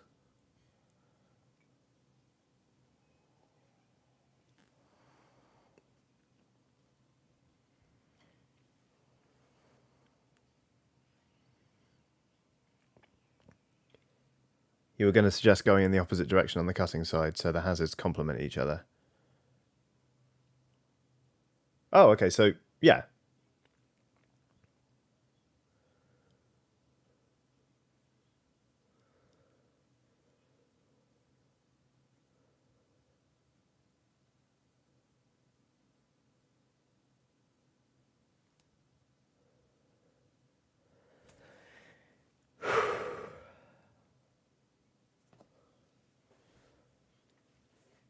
Seven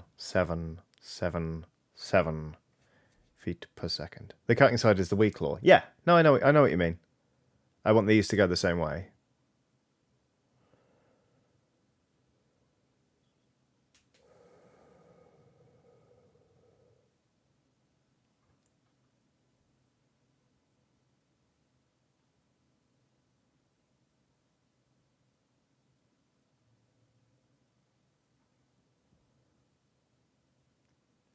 doesn't line up perfectly.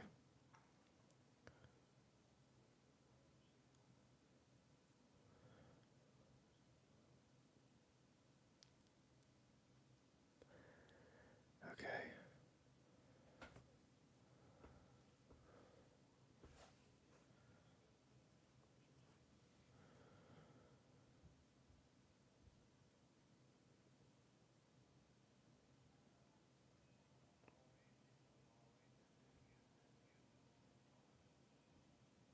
Peter Draconis has done a super chat saying, "Hello, Johnny, you fantastic human being." That is a misfire on that one. You know what?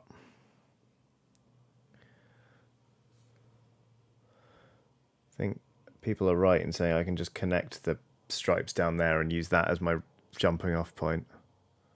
So that one's all right.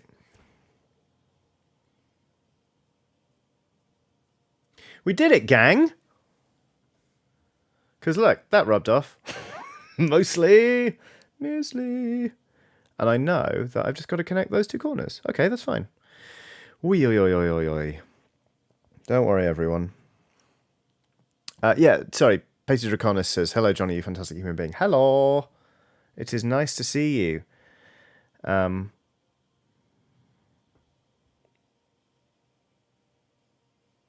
We've just been doing Baby's First Hazard Stripes, and you know what? With the help of an absolutely fantastic song by Public Service Broadcasting, feels like we mostly got there. Certainly, it's gone well enough that we've blocked them in. Oof.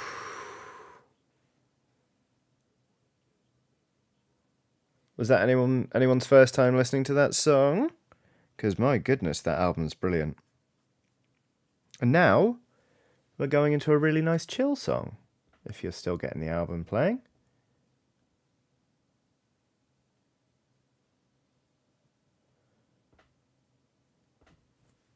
There we go. They match pretty well. Bom, bom.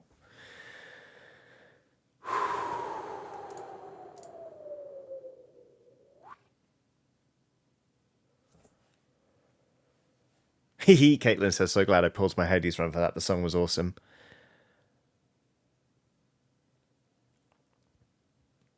Well, I'm glad that I got to go through this frankly terrifying little experience in order to introduce you to probably my favourite song off an incredible album, Public Service Broadcasting, a British band that typically in the past have sampled things like NASA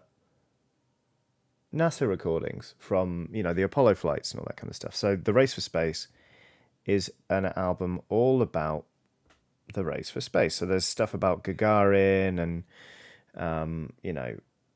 the first sort of manned trip around Earth. That one's a little bit off. It's a genuinely wonderful album. They also have one that's just Inform, Educate, Entertain, which is about all sorts of different things. They've got a song about Mount Everest. They've got a song about the Spitfire. They've just released a new album, which is about Berlin, about Weimar Berlin, and then the Berlin Wall. But also, they've got an album called Every Valley, which is about the Welsh mining industry, which is really bloody good. So, ooh, okay, so that's those done. I do need to thicken them up, but that's fine.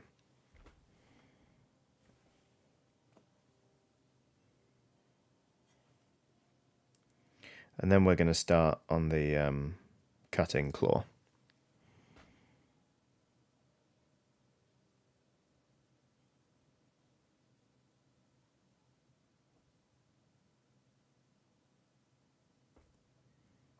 Thicker.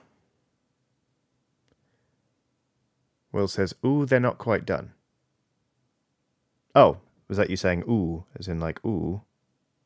Or you need to slip one more at the back surface of the anvil claw. 1, 2, 3, 4, 5. The backs. Oh, I see. Yep. I understand.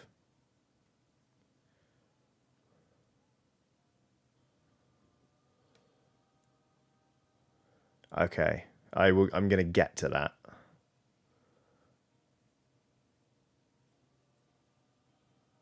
Oh, bloody hell.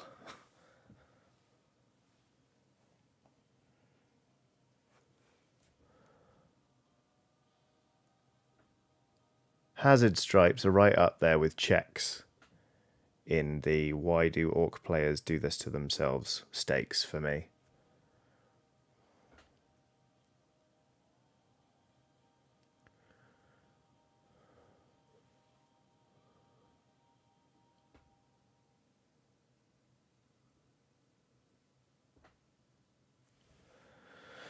One thickened stripe. Bloody hell.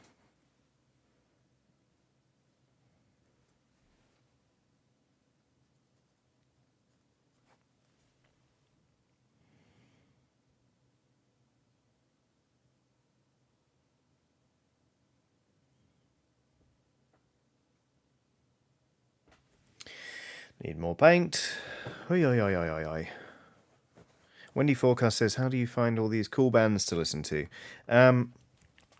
My friends share music a lot, but also, like, I work at a desk a lot. Even when I'm editing video, I'll have music on very quietly in the background until I have to do a really complicated audio edit. But, you know, if I'm writing, or if I'm streaming painting, or if I'm just cooking or doing whatever, I'm pretty much always listening. Gary Cook says, my 8-year-old daughter is glued to these streams. It's nice to have shared interests. She says, hi, Johnny. Hello! I'm very glad you're here. I'm sorry for all of the rude words I say sometimes. There is a time and a place for them. But I don't want to set a bad example. But hello. I hope you're having a lovely Monday.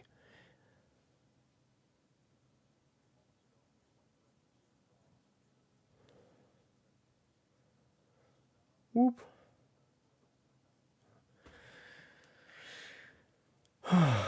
Titan Uranus says, a good thing we kept it clean in chat at least. Well, indeed.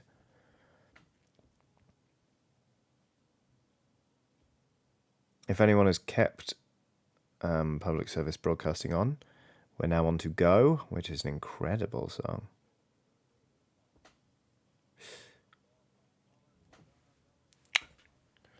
Okay, no, that's looking alright. It could be tidier. And I can see why masking tape would be a good plan. Okay. So that's how it's looking right now. Just as the song said, we're off to a good start. Play it cool. Whew.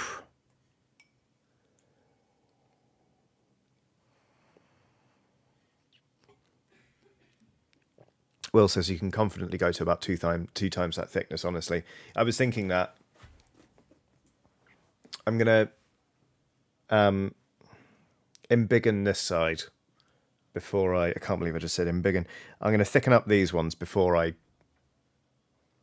do any more thickening on the first side. Doom Biscuit says, I need to skitter off into the void, but the tension and triumph of the claw stripes has been a highlight. Take care, Skelly friends and Johnny. Thanks for joining in, Doom Biscuit. Who knew that a painting stream could be quite so tense? And yet here we are. Yeah, we can go way thicker on these, can't we? Whoopsie.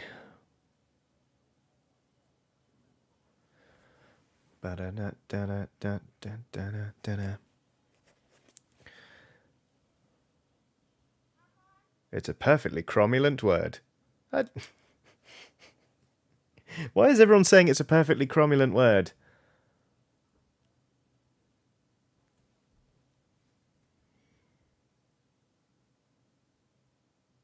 Is that a reference I'm missing?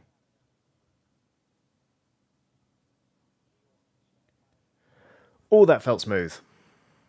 Doesn't look it on stream, but it's felt smooth. Simpsons joke. Thank you. Oh, because I said embiggen. That's right.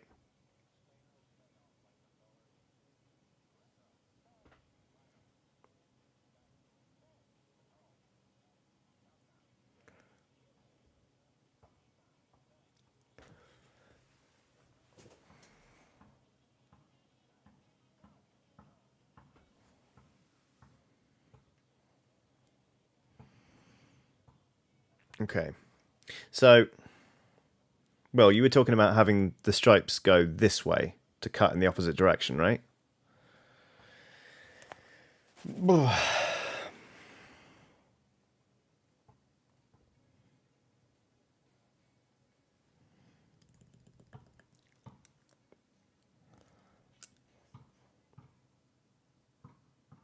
I think that would work quite nicely. Oi!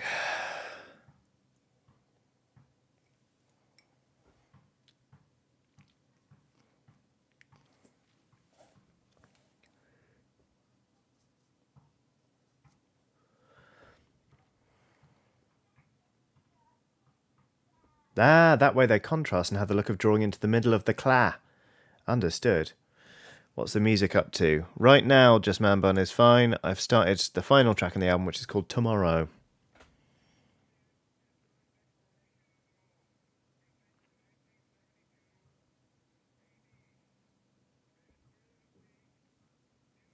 That's too thick! Or it's not.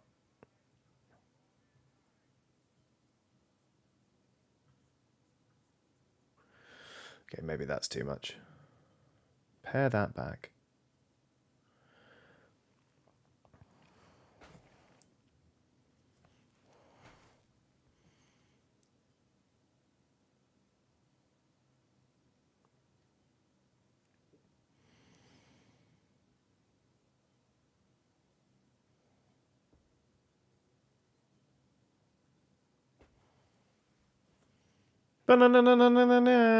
Obviously, they're a lot thicker than on the other side, but...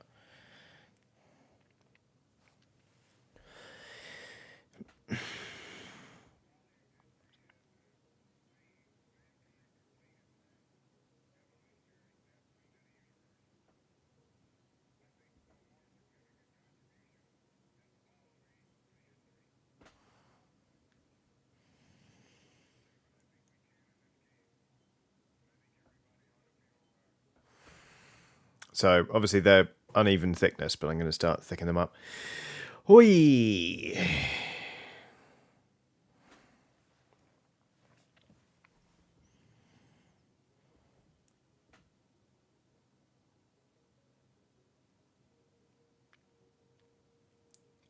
Ha ha ha, that's the right thickness. Got you. Oh no. I got over enthusiastic!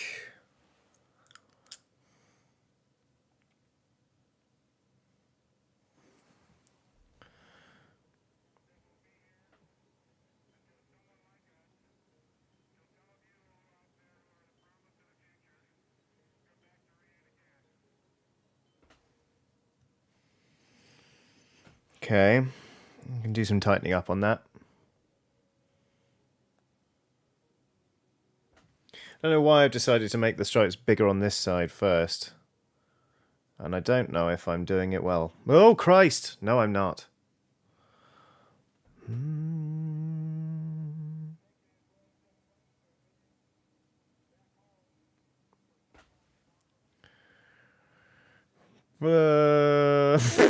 Okay, so this bit here is a bit of a squeeze, and I need to straighten that edge up. But those are thicker stripes, so they are. And like I said, I've never done this before, so this is the best I've ever done with it. HC Bird says, Johnny sounds like me doing winged eyeliner for the first time in a while. You know, they always say never ask somebody wearing winged eyeliner why they're late. I think I understand them a little better now.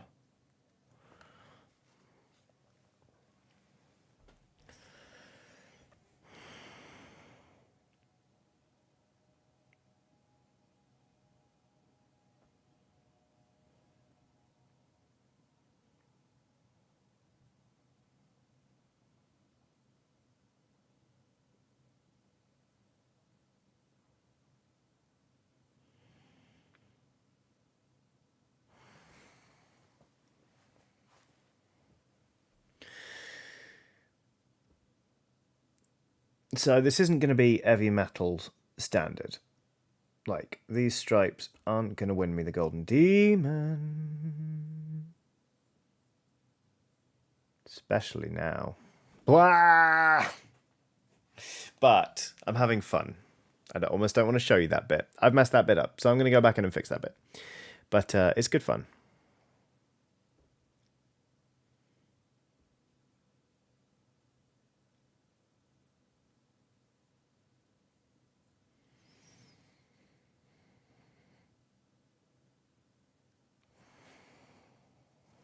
But wow, it's going to be a while before I start an orc army.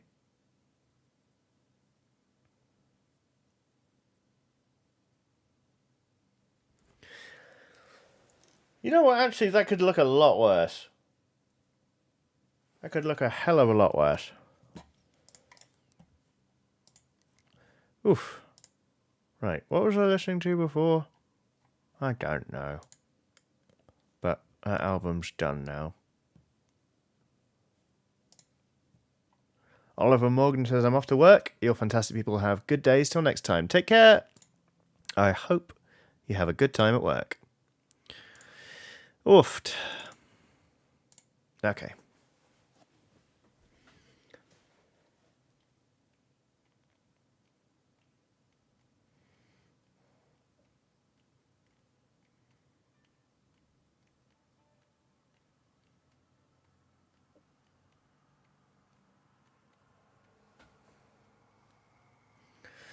Oh, my hands are sweaty.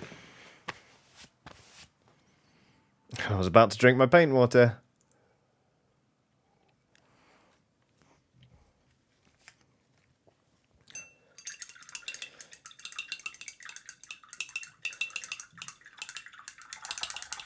Just going to wash the brush a little bit. Didn't wash it enough, stuck it in my mouth, that's fine.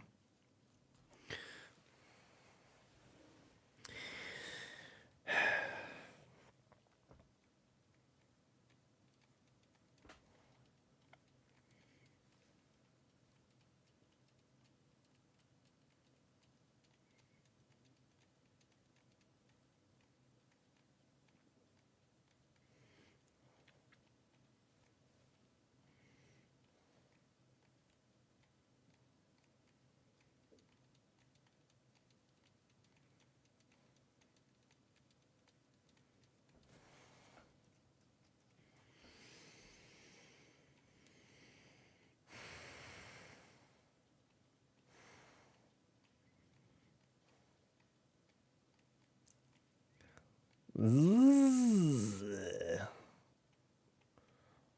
don't know why I turned into an unhappy mafia wasp there, but I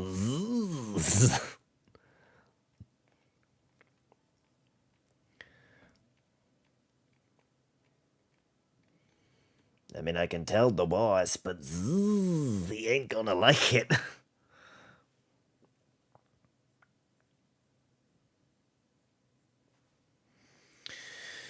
Oh!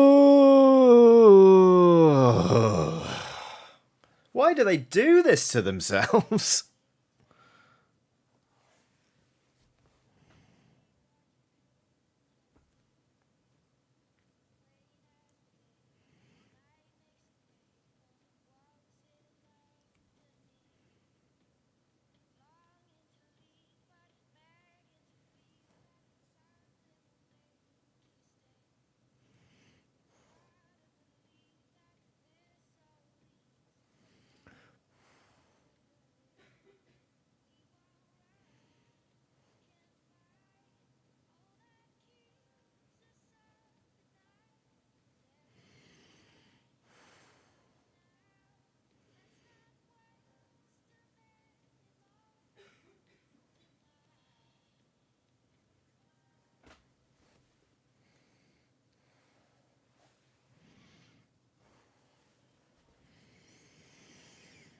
Jack Wood says, Necromunda players, am I right? Oh, I do want that Necromunda market, though. It looks lovely. I mean, the last thing I need to do is start trying to make lots and lots of terrain for 40k. And I also don't play Kill Team, and I don't play Necromunda, so absolutely not to getting started in those. But I would like the market.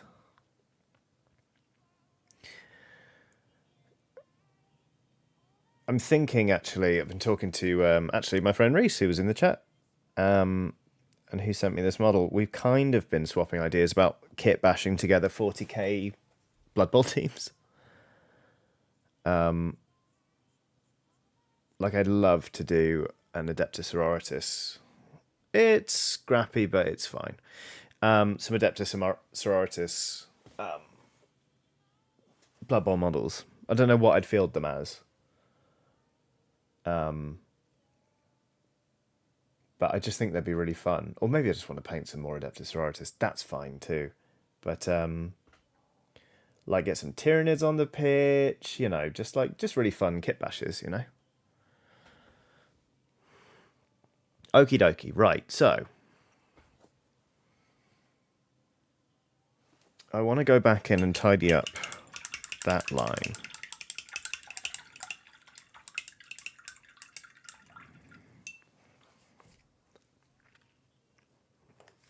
Jack Wood says Admech Blood Bowl has some delightfully horrifying potential. Yes, please. That's what I'm talking about.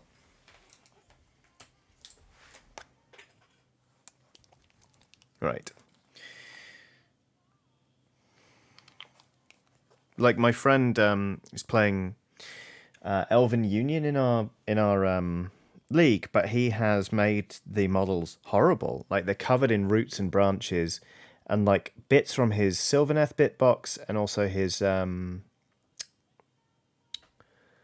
Slanesh bits box. And you know what? It's really effective because they look hideous. And the idea is they're all they are playing Blood Bowl, but they're actually playing Blood Bowl as part of like an arcane ritual that's meant to end the world. So it's pretty high concept. Their coach is kind of like a papa from Ghost sort of figure. It's a literal figure from Grebo games, actually.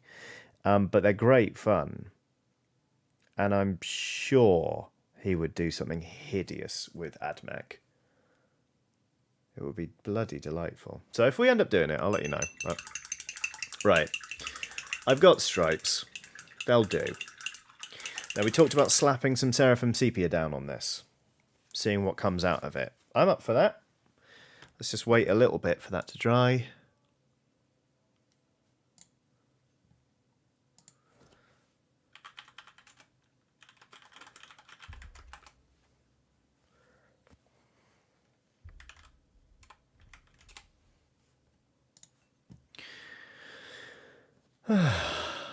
How hard would a Scotch egg mini be to paint, I wonder? Meh, not that hard, I don't think.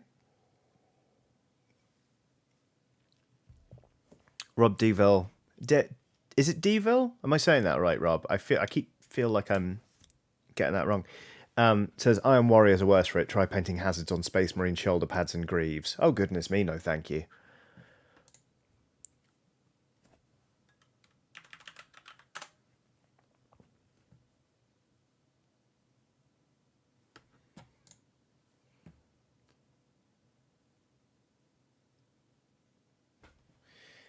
Okay.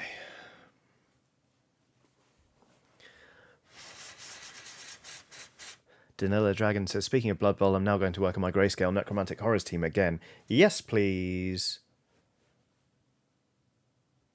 It says in Deville. Okay. Rob Deville. Thank you. Sorry, I was getting it wrong. What was I? Deville? I probably was. I was probably saying Daville, wasn't I? Sorry! Okay, Seraphim Sepia. There you are. How's that yellow dried? Not entirely. Let's wait. Oy, oy, oy, oy, oy.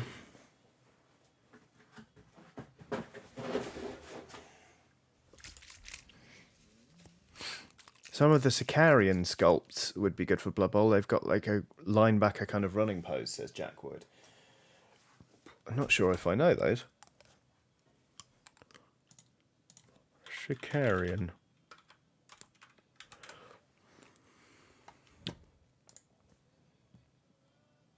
Oh, yes, please. Yeah. Oh, my God. Yeah, no, those are amazing.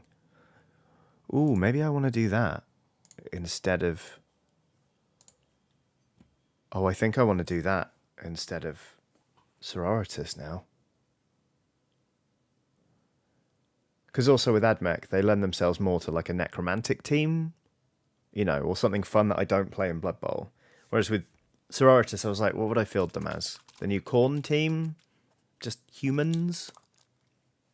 Will says, never seen a linebacker with legs that narrow. Yeah, very true. Drunk drivers. Right. Shade, shade, shade. Oh, yeah. What up, Seraphim Sepia?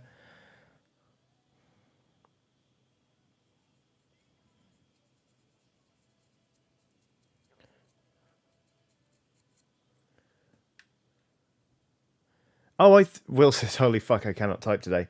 I thought you spelt narrow like that on purpose to be like, that narrow. Which is why I said it like that. Chaos says, Sororitas could be a good Amazons team if that still exists in Blood Bowl. So they still exist as a team of legend. So they've got stats updated for Blood Bowl 2020. But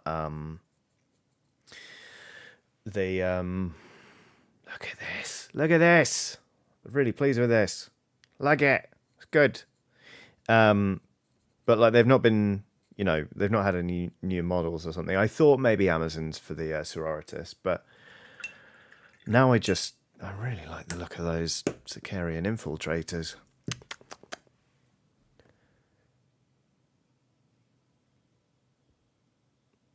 Oof, Addy, are you okay? Says, very nice work. Thank you very much. I think we can all agree that was terrifying, but it looks okay. Ugh. Just gonna let that dry. Just gonna hold it for a bit.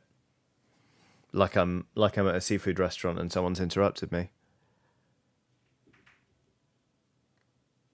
Let it dry the other way up so the wash will run to the sharp bits. So like this? Like this? Will? Like this? It's actually drying quite quickly. Oh. Nara.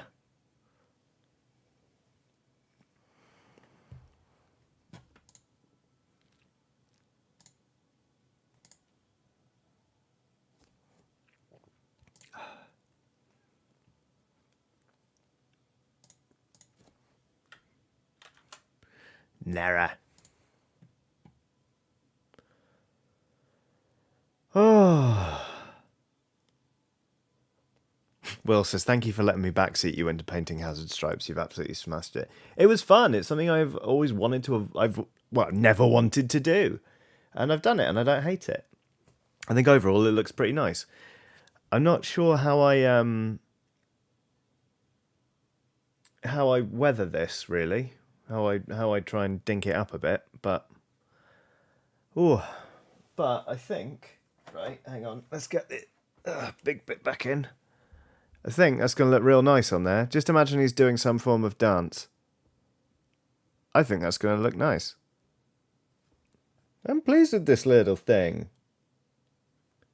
Yeah. Hi.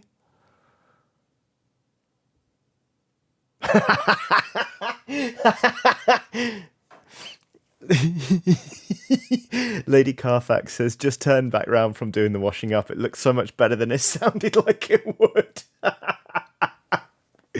Oh, that's really tickled me. That's really tickled me. Thank you. I will take that.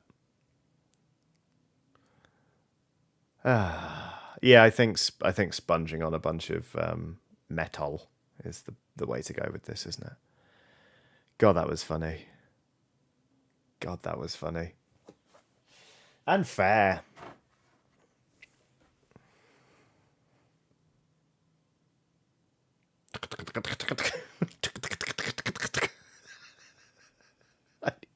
I need to sleep.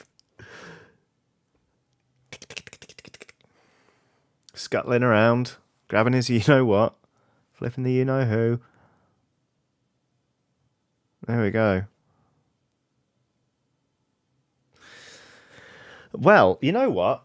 This has been a really bloody constructive painting stream. I've got a lot done on a model I thought I was never going to touch again. Let's just sneakily, let's see what it look like that. That's pretty, I like it. Okay, great. Oh, good times. Oof. Now we just need to work out what we're going to paint the old pipe, the pipe, along here. Probably grey again. I quite liked that effect. We got a bit more metal securing it on there. Yeah, this is going all right, you know. Rob Deville says, I tend to find for orcs stippling a ruddy brown on before hitting a metal for chipping helps it look a bit more look a little rusty. Aha, yes, understood. Stippling. Jamie Dancer says, appreciate you, extremely femme presenting they them, and I mostly am too scared to tell anybody on YouTube. Thank you, Jamie, that's really kind. And if they can't handle it, screw them.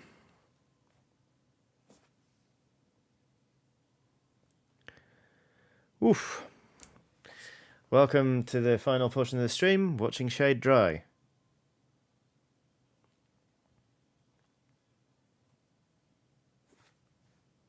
Actually, I can work on the skin while it's upside. No, I'll leave that.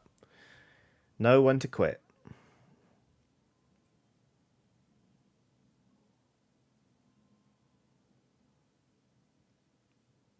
Wow. Wow, and the shade's gone really nicely over that, actually. It looks sort of oily almost. It's nice.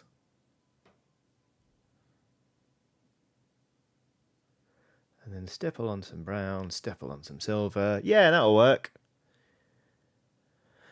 Oi.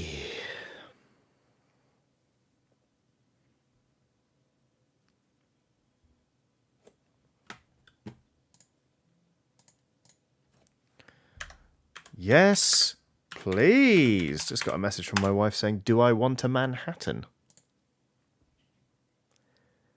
Bloody hell, what a charmed existence.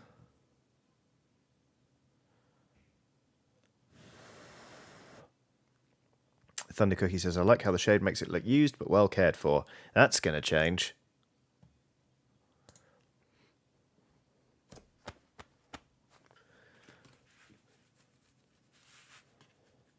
I need someone who needs me.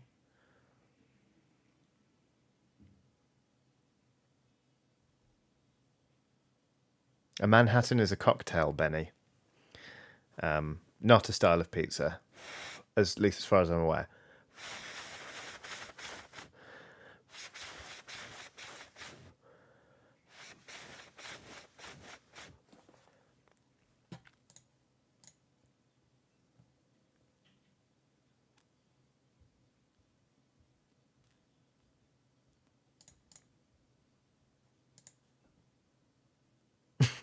Nothing. What's a Manhattan with you? West Coast Weaver, behave.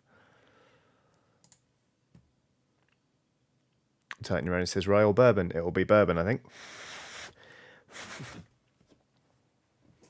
I'm so pleased that we actually went for the hazard stripes. And it was a pretty transcendent moment, to be honest, with that music choice. Good times. You know what, I'm going to put that upside down. Back there. Ugh. And I'm just going to show you once again how far we got with this chat, because wow, that was an eventful stream. Got a lot of painting done on a pretty massive model, a lot of which I'm pretty pleased with. I pushed my comfort zones by doing some hazard stripes, which I will be roughing up a little bit, and I will show you what that's like. I'll probably be putting pictures in the painting channel on the Johnny Kia Discord, which you can join for just £3 on my Patreon, which is patreon.com/Johnny Chiodini. Or it depends if I actually work on this again, like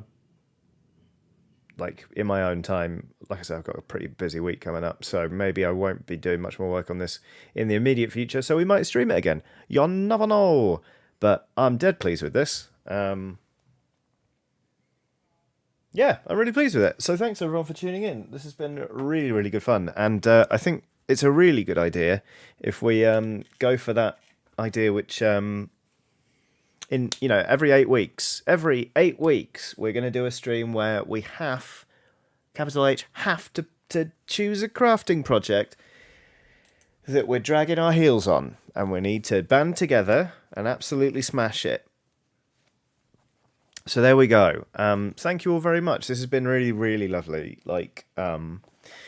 Yeah, I bloody love doing this for a living. It's really nice, and you're all really nice, and you're good, and I'm glad that you're here, and so on and so forth. So I'll let you go now. I hope you have a lovely rest of your day, however much of it is left. What else is happening on the channel this week? Let's see. We've got an episode, plenty coming up this week. We've got an episode of My Favourite Board Games going up tomorrow. So it's a new one for patrons, or last month's is going live for everyone on YouTube. On Saturday, there will be new episodes of Press Any Chiodini. Those of you who are watching completely for free on YouTube, it will be the first episode of the Dishonored playthrough. Obviously, patrons are 4 weeks into it, so they get the 4th episode. I've got an I've got an AMA for the highest tier, the champions, on my Patreon. I'm going to be streaming again on Thursday with a broken hand, so maybe I'll be playing something very chill that I can just play with only one limb in action. There's loads of stuff, basically. A whole load of stuff. So I believe... Fucking hell. I believe Emma's put a link in the chat to the Patreon. Have a look if you want. Don't worry if you don't. If you could leave us a like and a comment on your way out the door, though, that would be absolutely lovely. But until next time, I'll say thank you very much for watching, and yeah, have a lovely day. Take care.